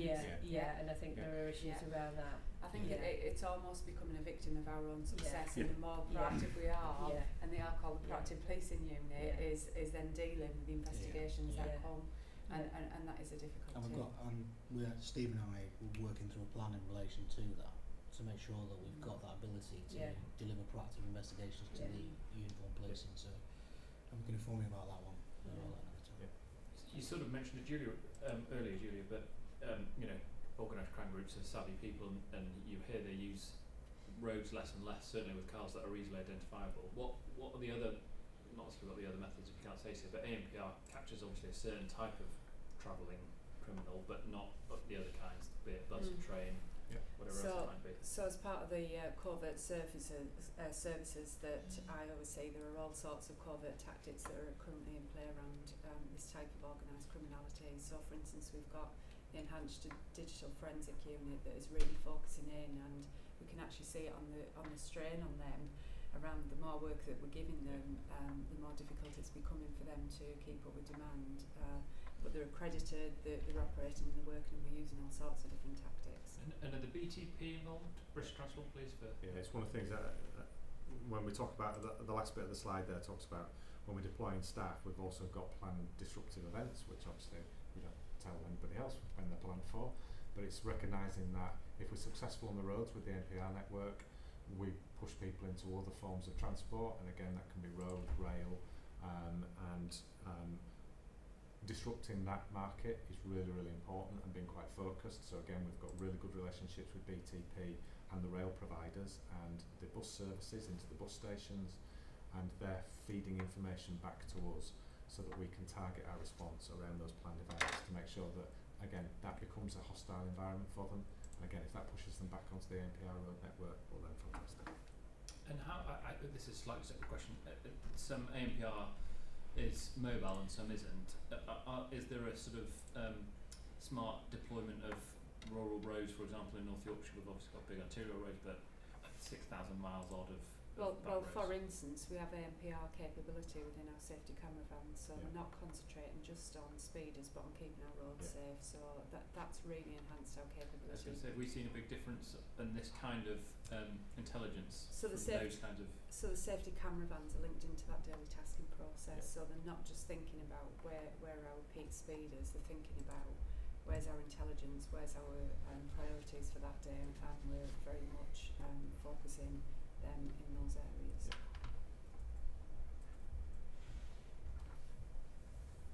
Okay, so the activity of some of that, and these are just some of the positive news stories, but when I mentioned about the recent trial which the organised crime unit have been successful with, Viking was a family organised crime group who've received 41 years in prison for supplying Class A drugs, applied for 3 serious crime prevention orders, although at the moment not successful. We're still awaiting the final outcome of that. We mentioned before about Oppiern, which was online drug dealing, 18 years imprisonment and 2 serious crime prevention orders successful. Since the 1st of January this year, we've had multiple arrests and charges. We've had 84 arrests for possession with intent to supply, which is up 47% on the same period in 2017. Over £500,000 in drugs recovered, multiple cash seizures, and you see there 10 confiscations and 6 forfeitures already, over £155,000 worth of criminal money removed. And we've seen, probably most importantly, an awful lot of vulnerable people who have been engaged with and safeguarded as a result of a lot of the cease and desist activity, who otherwise will probably have a horrendous life experience at the hands of some of these criminals. And again, I mentioned before, I'm really proud that we've been acknowledged by the National Crime Agency in terms of having a really mature understanding of what our threat is at the moment, particularly around county lines. That's really encouraging. I think quite a lot of people would think that rural North Yorkshire doesn't get it or doesn't, all of this, and it is really good to see that. So yeah, and I think you've got to caveat that with, if you didn't see the first part of this presentation, you could look at that and think, wow, is that a really big problem? Yeah. Well, actually I think this is not uncovering something new, this is uncovering what was there and dealing with it, which actually means that we're getting safer. And it's becoming more hostile for the criminals to come and do this in North Yorkshire, which is good. They're also able to deal with it better because of the buy-in from the bigger forces that wasn't necessarily there before, and so it's an easier job because you're not effectively working in isolation anymore. Not that you were in the first place, but certainly less so now. But it is not perfect. Given all that work, it's a bit like the Rural Task Force. Have you felt or seen any decrease in activity because North Yorkshire is seen as a harder place to do business yet? I don't think we're there yet. I hope that we will start to see that. And again, when we've reached that plateau of where we're all consistent in how we map and score both OCGs and county lines, then we'll hopefully be able to say, well, if that's the starting position, we should start to see a decrease, and the intelligence should certainly indicate that. So we do have a plan to be able to review the control strategy action plan to see actually what are the measurements of success, and see that threat start to come down. The anecdotal evidence, though, is that our partners, our neighbouring police forces, are changing their tactics as a result of how proactive we are.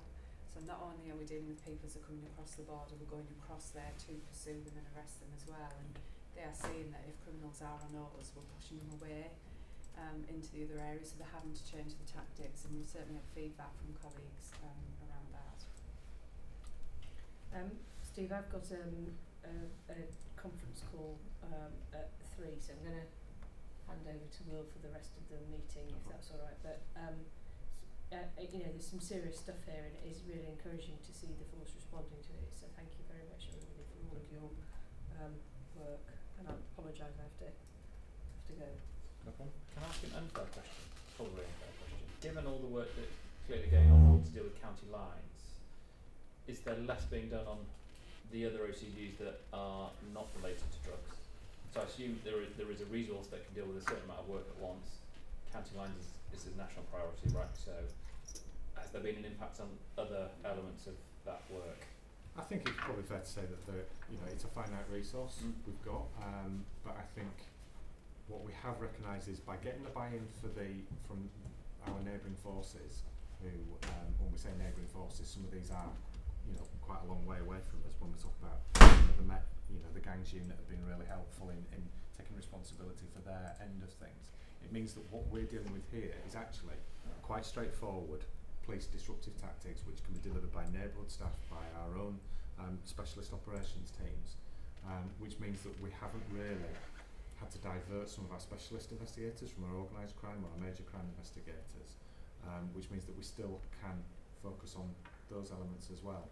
But there are some pressures though, aren't there? And Phil and I have met with yourself and others around still being able to manage demand around those, really serious cases of for instance, sexual offending online, with the rub of what we're doing online and digitally with organised crime groups such as this. So I think there are pressures. We recognise that there are pressures, and we feel that going forward we will come out the other side of all this with a plan of actually how does the force need to look, very much aligned with the Transform 2020 programme of actually fit for the future. What do we need? Where do we need to get to, and where can we operate within that space until we get to that point in time? Because we are starting to see some pressures in some of the areas of business, so we're now focusing quite rightly. Every arrest that we make, and we've talked about the proactive arrests. Somebody has a mobile phone. A mobile phone these days is a computer. Whilst that encourages criminality for criminals, it gives us opportunities around investigation as well. The courts, the CPS expect us to exploit those lines of inquiry in a proportionate way, and with that comes an awful lot of work around disclosure as well. Yeah. So we are starting to see some of those pressures, and we haven't got all of the answers yet, but we're working through it. That's fair, isn't it? And the last slide was again just to acknowledge that whereas I think we've done an awful lot of good work, we've still got a lot more to do, and we definitely need the public's help and our partners' help. And again, just to reiterate some of those signs, that if people start to think actually in their community they see evidence of this and they're suspicious of the activity, whether it's needles and burnt foil or that sort of thing, it is probably evidence of drug use. But particularly our intelligence now says that the lines that are affecting us in North Yorkshire are predominantly from Manchester, from London, particularly North London, and that would be Somali organised crime groups, Liverpool and the West Midlands. As a result, what you get is new people. Those people often have an accent that would dictate where they're from, and if that is coupled with suspicious activity, then people should be confident to get in touch with us, whether it's to let us know on 101 or to contact us anonymously via Crime Stoppers. Again, we can look at whether or not actually those suspicions are born of out in reality, and then we'll take action to deal with that. But obviously some of the action might be covert. I'm just going to come on to that. Can you, I know it's late in the presentation, this a very rudimentary process of what happens to a piece of intelligence, because the public understandably to a certain extent feel they might report a drug deal or something suspicious, certainly if they live in the vicinity, and then see nothing.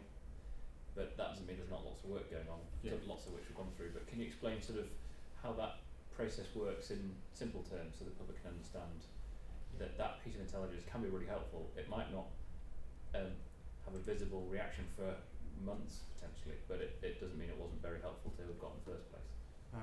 In simple terms, a piece of intelligence will be looked at to say, okay, where's it come from, who's it from, and what's it saying, and who's it saying it about. We then decide whether or not actually does it stand alone, or is there lots of other intelligence, either in our system or partners' systems or other law enforcement agencies that say the same thing. And if so, is it intelligence we can react to, and if it is, what's the appropriate reaction? Now, it may well be that we have to go and test that, so we'll have field intelligence officers that will go out and look at actually is there evidence that bears this through, that there is a problem, and what's the scale of the problem. At that point we'll then assess to our own force processes, okay, is this something we go straight in and disrupt very, very quickly, or is this something potentially we'd go and get a warrant and maybe execute a search warrant at a premises, or actually is this something that warrants a more covert longer term proactive approach, in which case then it would go into our force tasking processes and look at whether it's surveillance and whether that's technical surveillance or traditional surveillance. I know it can be challenging for the reasons you've just sort of touched on there about some of what you're doing is secret effectively, Yeah. or you want to keep certainly secret. How do the police try and keep that member of the public involved in what happens next? I know there's only ever so far you might be able to go. I know it can be difficult, but is there a element of needing to improve that bit so the public understand that what they tell us leads to things and has been helpful and useful? I think absolutely, if a member of the public wants to provide information and wants us to be able to contact them back to keep them updated, then absolutely that should be able to happen now without any problem. I think though in reality, for understandable reasons, when members of the public contact us, particularly around organised crime networks and drug dealing, they want to remain anonymous and they have fears and concerns about whether or not they'd be identified, and obviously the fact that they can report to us anonymously is really important, and therefore anonymous means anonymous, so we won't be able to get back to you, but we will act on that intelligence. Ditto with Crime Stoppers that you've got on there. Absolutely, and again, Crime Stoppers is a very good way.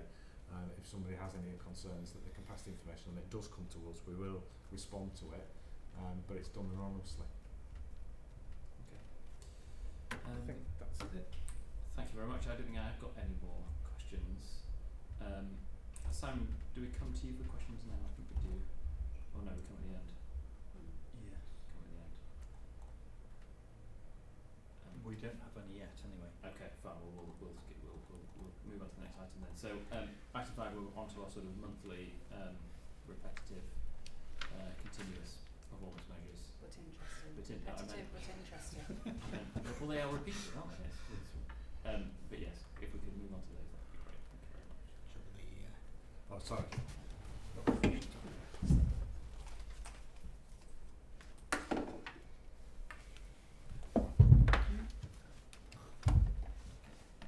Okay, so seamlessly on to proactive policing activity, and I think this leads on from Steve's presentation. So when you look at actually where the top 3 areas are that our proactive policing resources are operating, it's in organised acquisitive crime, county lines and border vulnerabilities. I think so for us just to give that reassurance to yourself and the Commissioner and the public that actually a lot of our time has been spent on trying to tackle some of these high risk areas that we're talking about. The investment in proactive policing is starting to pay off in relation to the amount of time and energy that's going into that.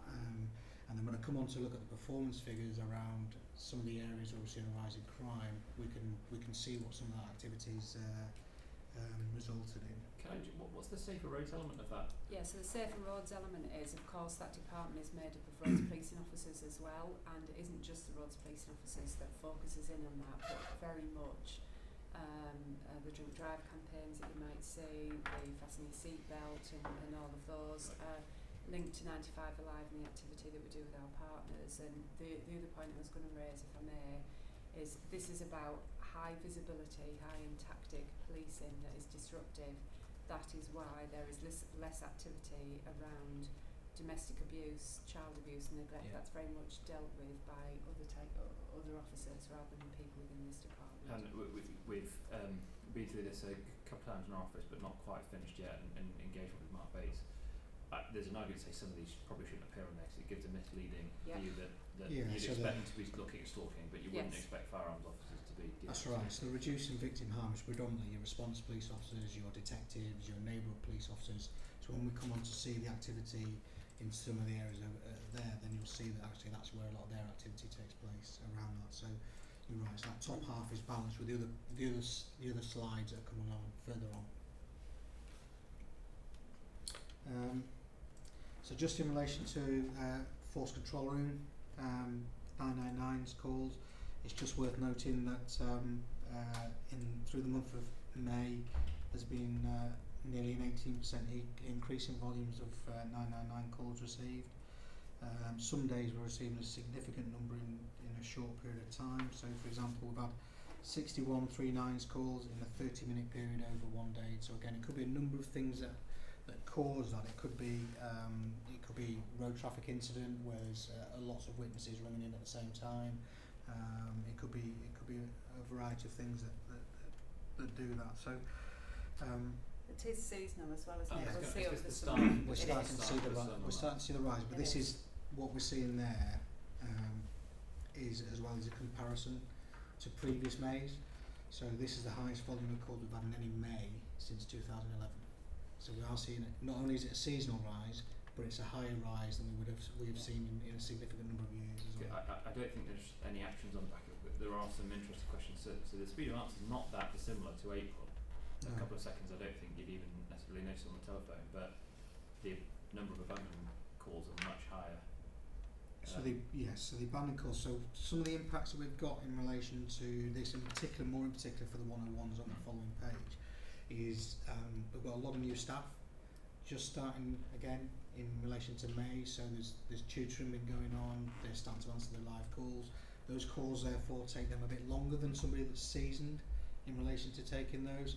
So some of that is having an impact on our call answering times as well. So, but what we anticipate is as they work through their tutorship and gaining their experience, those call times come down again. But the most important thing we've done is to get the staff in there to answer the calls in the first place, which is where we were short before. On that front, is it's not really a question you can answer, I don't think, Phil, but as those staff come on, and we've been through this a number of times in a number of these meetings, it takes them a while to be independent workers effectively. They That's are right. sort of supported by the people, which again takes resource away from picking up the phone. Those staff will come on stream, and I'm assuming that will coincide with our seasonal peak, and so rather than necessarily seeing a reduction in calls, it might just not go up as sharply as we might have expected. In abandonment rates, sorry. Well, in call wait, in all the waiting sort of times. measures, Yeah, so I think there's going to be a period of time where seasonally we've seen a rise in calls over that. We've got new staff in that aren't quite up to speed as your trained staff, so there's going to be a bit of a gap in terms of performance there. And I would anticipate over the next few months we might see that gap not close. I'm hoping it doesn't get too much bigger, but actually I'm hoping then after we've seen the summer, we should start to see that close as they gain an experienced staff. So we should see the call times, answering times come down. It's the 101 really. So essentially the staff are really focused on answering the 3 9s within 10 seconds. But as a result of that and the new staff, the 101 call times at the moment have seen a bit of an increase.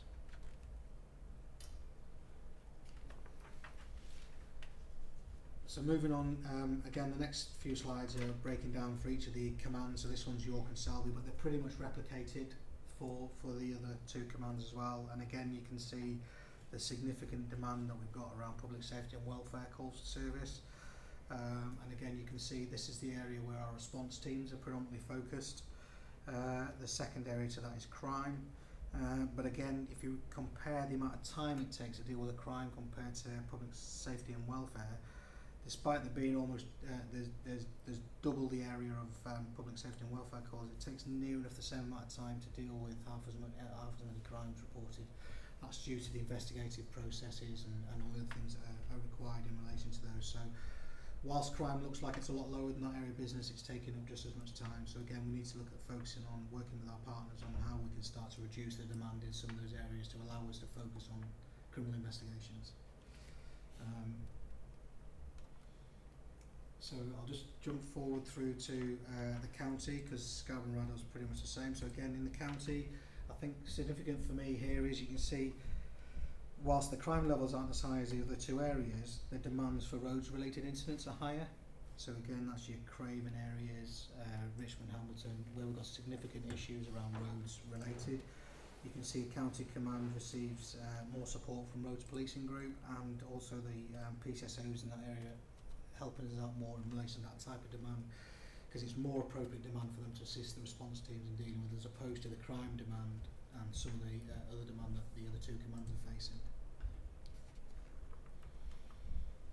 Seems to be it's tiny, so it could be literally like 4 hours or something ridiculous, but there seems to be little or non-rural task force activity in the first 2, so York, Selby, Scarborough, Rydal, but some in... This is just about dispatch to a job rather than what activity they're doing. No, exactly. Yeah. No, I know that. So they seem to be being dispatched to jobs in county, but not in the other areas. And I didn't know if there's... Yeah, and I think it's given... one of the issues that we've got there is that there's a current vacancy gap in York and Scarborough, I think it is, in terms of that being filled, even as the PC. So actually you might see a little bit of a a disconnect because you've got there are no vacancies in the county area, so that might cause a little bit of discrepancy in the figures. So you're talking about a huge number of response officers, and with the rural task force, there's one police officer and one PCSO line to each district, so you would expect those numbers to be lower. No, so I know there should be, well, in my head there should be zero, because they get dispatched, they don't,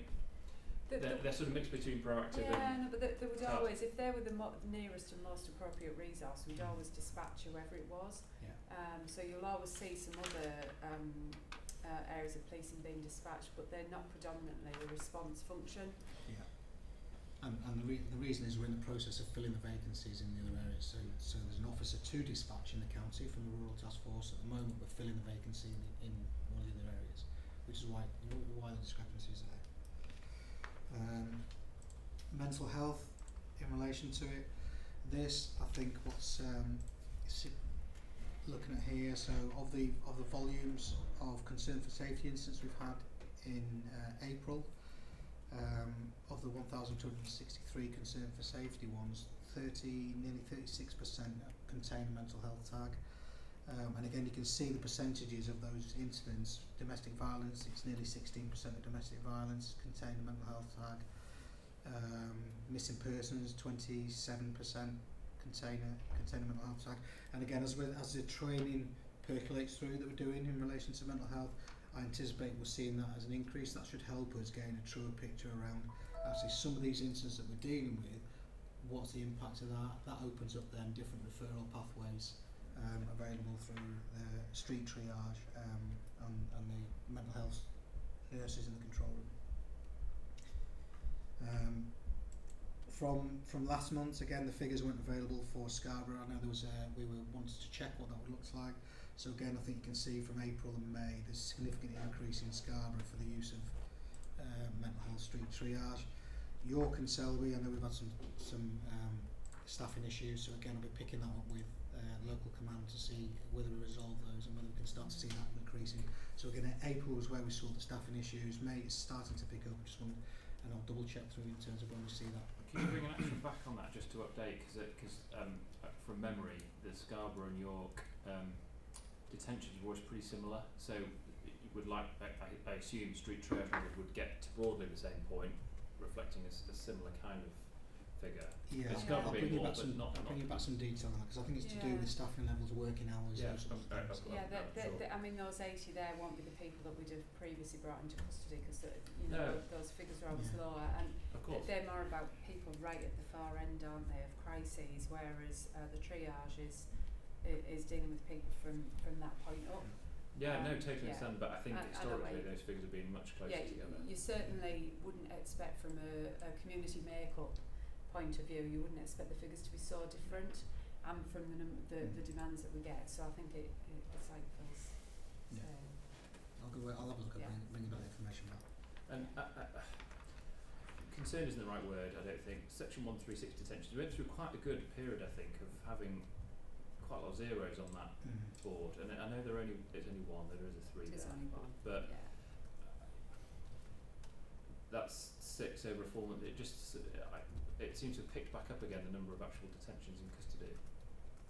We're not. I think we might need to bring the trend data. Yeah, to my knowledge, I'm not concerned about the one. Yeah. And we do look at those through Ops Board as well, and through my performance conference of the criminal justice. I'm not concerned about the look intrusively at each one to make sure there was no other avoidance, and sometimes it has to be.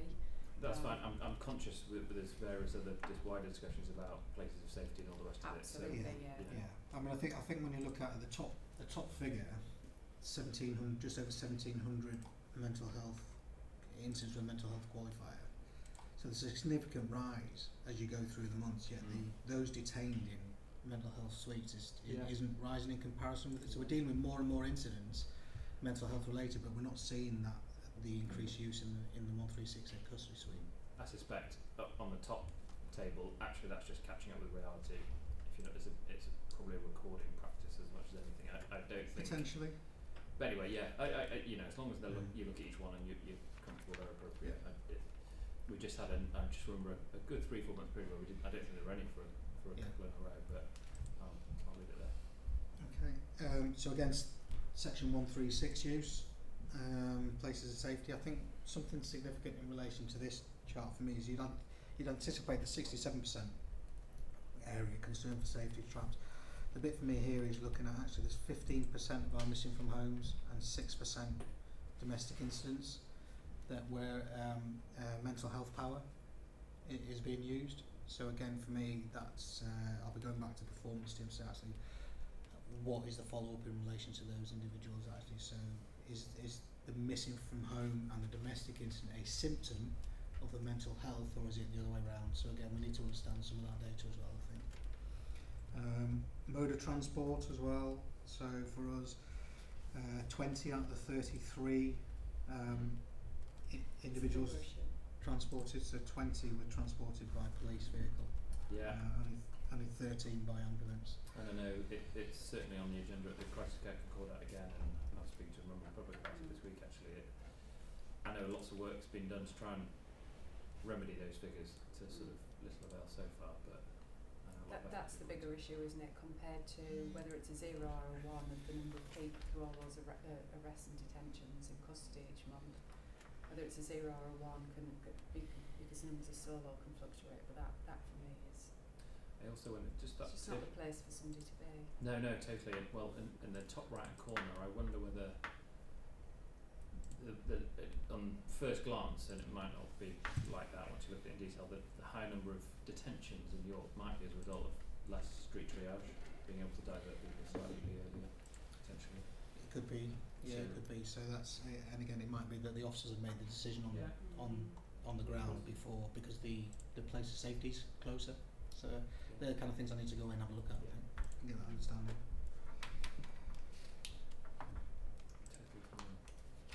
So just in relation to crime. Can I ask on the just going back? sorry. Sorry, no. Yeah.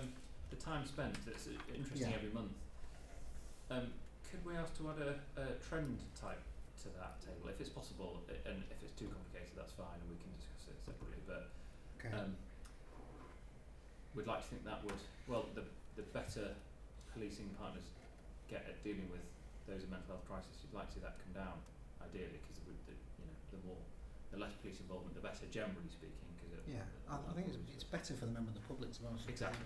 What they need is a medical professional, not necessarily a police officer. Yeah. And of course, those 139 officers involved in those cases could be out doing something slightly different. Okay. Yeah, I'll take that away. So just in terms of some of the data that we've got here, so I'll talk through some of the areas where we're seeing some rising crime. Some of this links back to the presentation that Steve has given us. So possession of weapons. So again, there's a significant rise in the percentage of possession of weapons. Although the percentage rise is great, it's the difference for us is from 14 in May last year to 30. Now, Harrogate area has seen an increase of 62.5% relating to offensive weapons crimes, and that's linked predominantly to the proactivity around county lines. So what we're seeing is there is a direct correlation between the number of weapons we're recovering and arrests we're making in relation to that, to the county lines drug dealing methodology that Steve's highlighted. We're also seeing a rise in proactivity from UK Border Force. So again, the interception of packages containing weapons, we're seeing an increase in that and referrals from UK Border Force. So that's although we're seeing a significant rise in the area of crime, they're positive increases. Actually, we're getting the weapons off the street. They're linked direct to the county lines. They're linked to importation of weapons into the country. I didn't really sort of rate. Yeah, we talked about plateaus in your presentation, Steve. Do you have, not that I want a figure today, but do you have something in mind where you'd like to see these sorts of crimes plateau? So whether that's possession or use of weapons, where you think you start to get on top of things, and it's. I think where we'd like it to plateau is no higher than it is now, if I'm honest. I think it will only be over a passage of time that we'll be able to look back and retrospect and say actually that was probably where we were at. But I think I'm confident that we are now actively making the market hostile, which means we'll start to have a positive impact. So I'd be disappointed if it got worse. So one of the areas we're seeing quite a rise is in theft. Looking into that, it's no particular focus on theft, etc. There's two areas really. It's generalised theft. So it's theft for us where it could be things like a garden ornament, it could be bicycle parts, those sorts of things. Right, so it doesn't fit into a category of its own. And also making off without payment from garages. So we've seen a bit of a rise from last year for make off without payments as well. So Is that petrol prices related? it could be. So again, we can do some work through the neighbourhood teams and working with some garages there in relation to that. So what we have to try and understand is, as a company, carried out a change in policy in terms of its staff ringing up and actually when actually it could have been a mistake. So very often they're doing that and then the customer goes back and pays.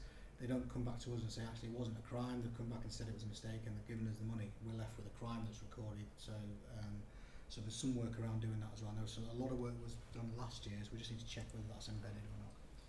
On burglary, Phil, Yeah. 10%. Yeah. I'm asking because it's the public are always interested, top of mind for them.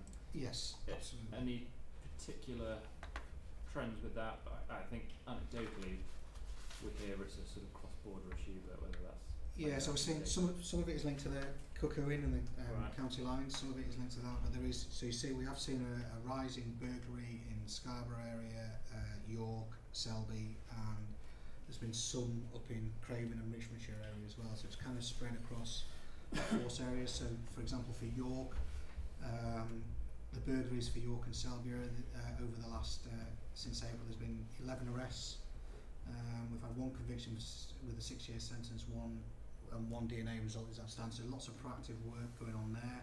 Scarborough's had a real dedicated focus around the burglary rises that they've seen there. So for May they've had 58 burglaries. That's 8 up on last year in terms of that's total residential and business premises. But they've made 58 arrests over there. So again, so there's lots of proactive work going on in relation to it. Craven's had 6 burglaries, which is an increase of 1 residential and 2 commercial business premises on last year. So, and it's again, 50%, but 3 actual. it's 3, yes. So it's not so for them it's not huge numbers. The numbers where we're seeing the increase are predominantly Scarborough, to be honest, and then some in York. But again, there's lots of proactive arrests taking place in relation to that. So there's a few things. I don't want to write them off as being okay, but a number of these seem to directly relate back to the presentation on county lines, be it drugs or weapons or a few other things, violence. But is it as clear as that? So some of the burglaries, cooking, some isn't, but on those others, violence and weapons, is it almost directly related back to the proactivity of the work we've just been heard about earlier? Some will be. I think it's probably a step too far to say that it's all down to that. I think again it's a complicated area. A change in vehicle technology, and before you know it, it's attracted to go and steal a particular type of car, which you might need the car keys for. And again, that fluctuates. Changes in precious metals, and before you know it, we've got outbuildings and other types of buildings for lead or for churches become a target at certain periods of time depending on precious metal prices. There are a number of different things that can change. I think it's just only looking over a longer time period can you see whether or not there's an actual need to respond rather than to knee-jerk to it.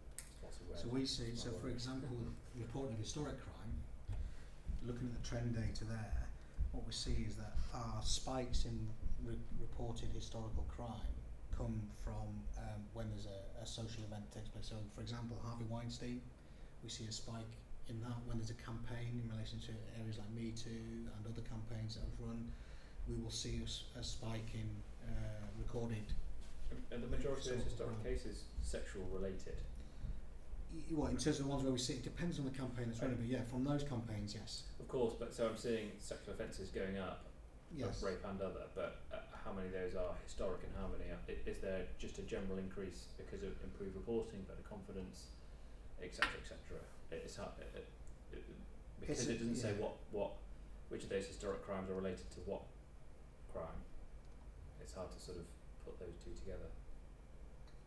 Yeah, so in terms of rape, I think we saw a plateauing of historic, so it kind of plateaus off historic crime. But what we do see, I suppose what I'm trying to say here, probably not very well, is that whilst it plateaus at that point in time, when there's a national campaign or something media-wise that happens, we will then see a spike connected to whatever that media release is. I suppose my question is, how many historic crimes aren't sexual? Because you'd imagine most, you wouldn't report a burglary 12 months later or a theft 12 months later, or would you? We don't measure them in the same way. We'll very occasionally get somebody coming back years later, but it's quite rare around, for instance, a burglary.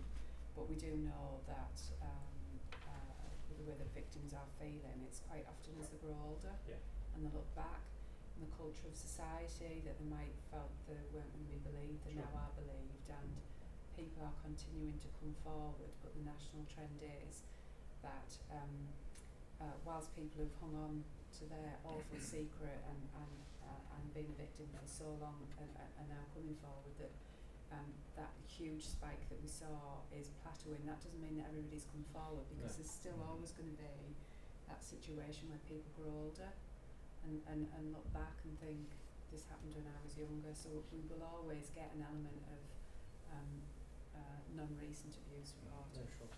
But the majority of those are sexual related? Yes. Yeah.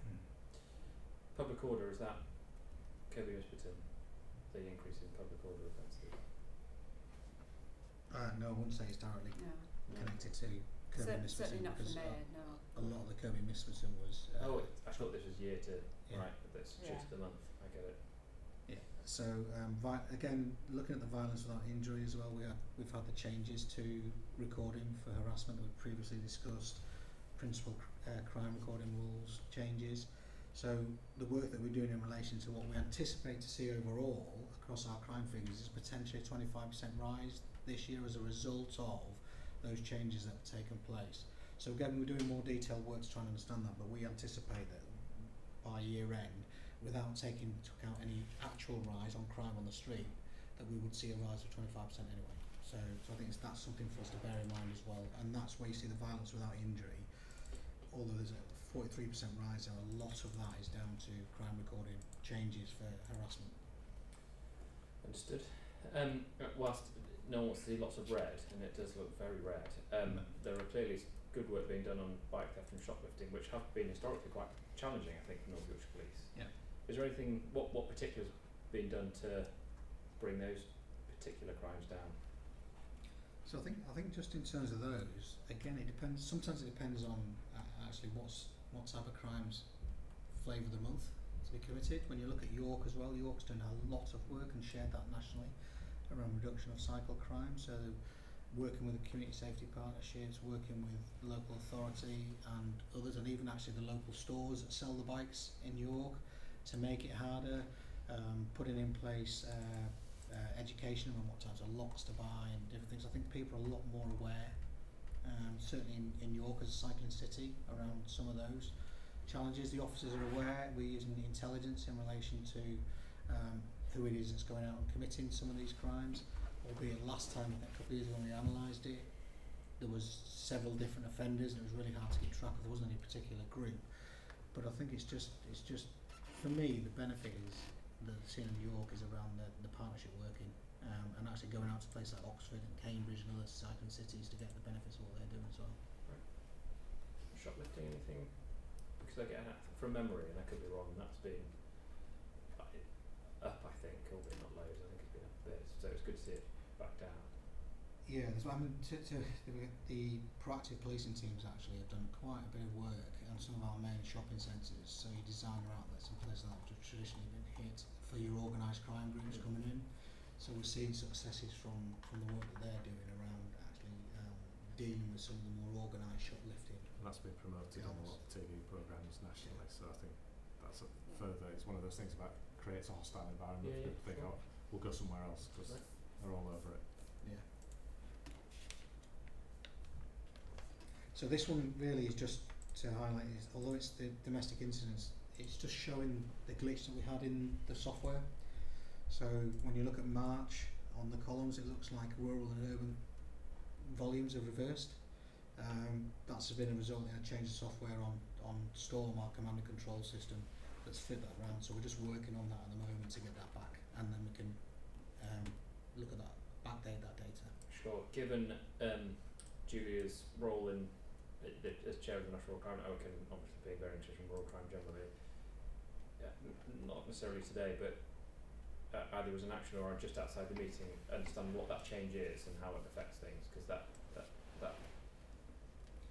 That's misleading data, that though. That's what I'm saying. So I just don't want you to. We need to fix it. We need to fix that so we can show you the data. So it's a mistake rather Yes. than. Oh, I see. It's a software glitch. Fine. Yeah. Got you. Yeah. I thought you meant it was just it's bed in a bit more, but not that it was just wrong. Okay. No. So it's just that's why the data goes up to March. So we just need to Okay. change that round so that it flipped around on us. So they pick that up and are working on it. Okay. Antisocial behaviour, a couple of areas for me looking at this was Hambleton, Richmondshire and Craven were missing from homes of concern for safeties. The rises in there. Now actually when you look at that, it's so for Hambleton and Richmondshire it's a rise from 22 last year missing persons to 31 this year, 226 concern for safety to 230, so the rise are not necessarily significant, but what they are looking at doing is picking out the repeat missing from homes.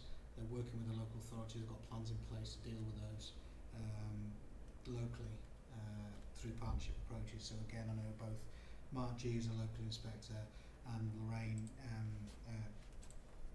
Crossan, who's just arrived up in Craven, are both aware of their repeat missing from homes and picking those up. So they're the two areas really from that slide for me that were causing me a little bit of concern, but I'm comfortable that the neighbourhood inspectors have got plans in place to deal with those.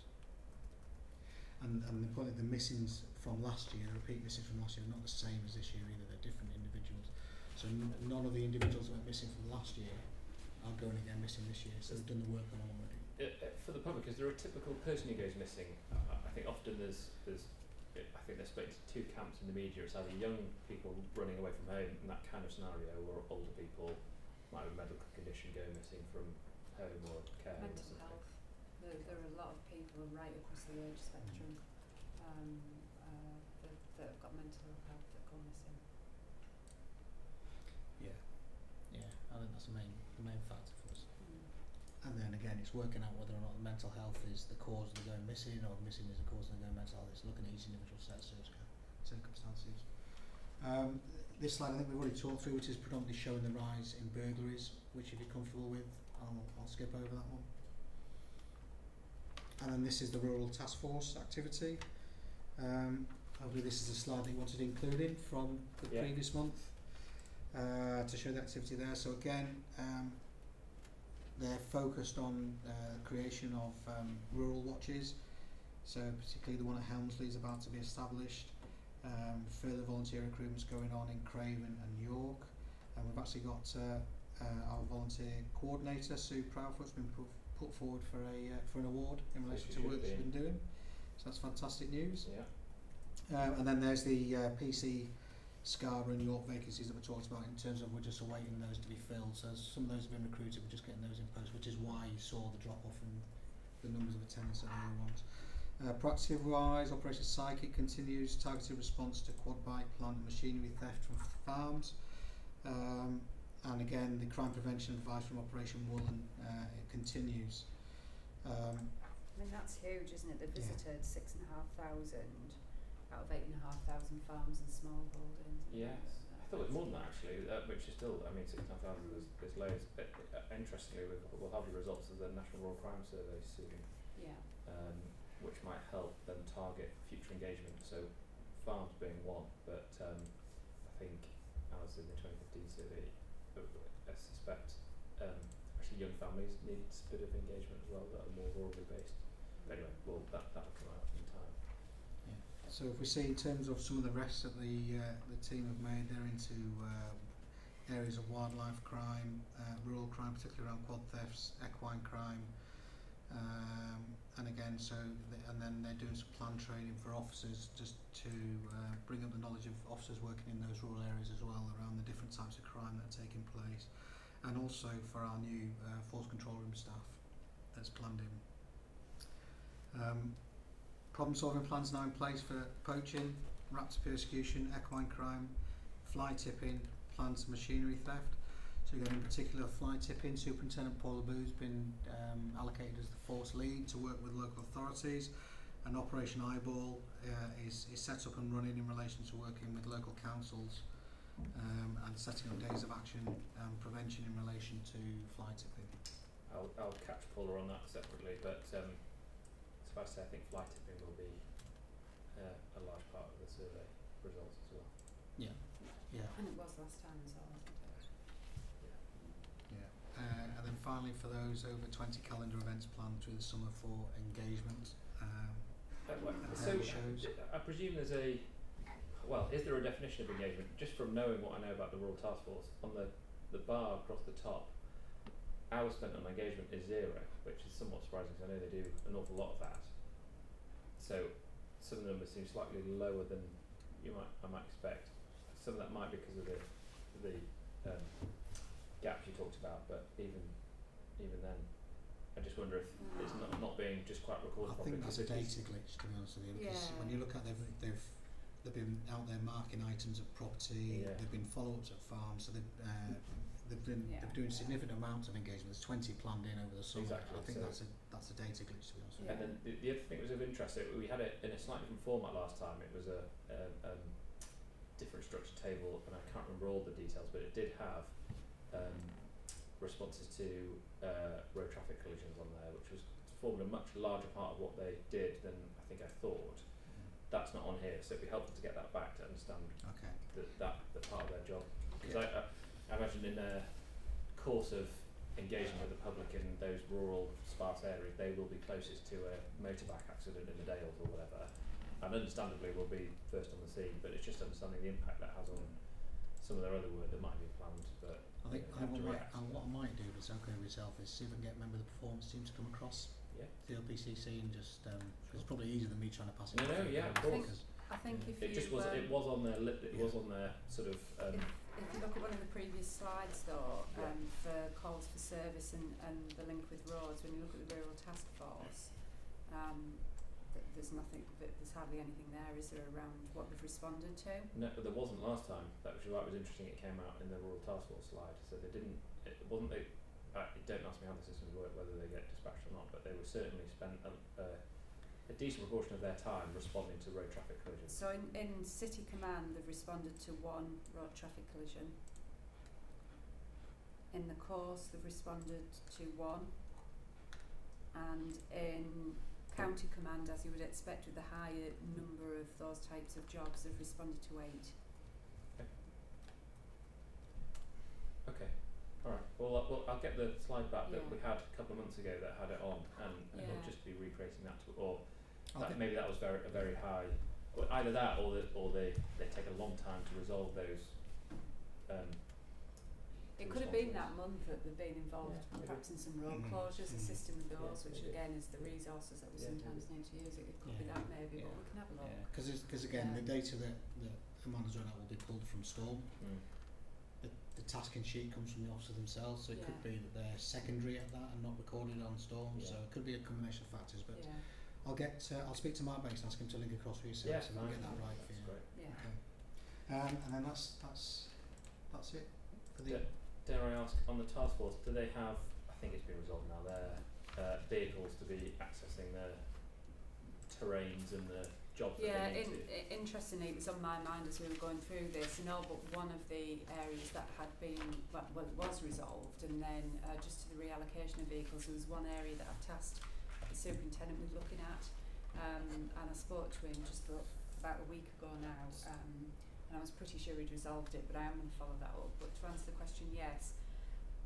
Good. Other than one glitch that I've made quite a priority to get resolved. Good. Thank you, Phil and Amanda, for that. Very helpful. I think we're done actions. That seems to be next on my list, but we're done that. Questions, Simon, item 6. Any? I'm sure they're flooded in. We haven't had. No, we don't have any questions. No. Okay. Well, thank you very much. I think the next meeting is 24th of July. Amanda, is it on Contest? or is that the month after? Which way around is it now? We had sort of around for. I looked at it just yesterday, but I can't remember. I know I've got three coming up as contest victims and Young people, old people. Anyway, I think it is contest next time. Young I think young people elder contests swapped around. Yeah, I think yeah, it they're is towards the end, contest. later Yeah. in the year. Yeah. So that's sort of the counter-terrorism type response. So we will make that clear with the public once it's confirmed and ask for their feedback as to how that's felt locally. And I mean that'll be interesting because the new contest strategy, Yes. of course, has just been launched. Yeah. So we are going to cover that in the presentation. Right. Any other business from anybody around the room? No. No. No. Okay. Thank you very much for your time. It's very helpful, and we'll see you this time next month.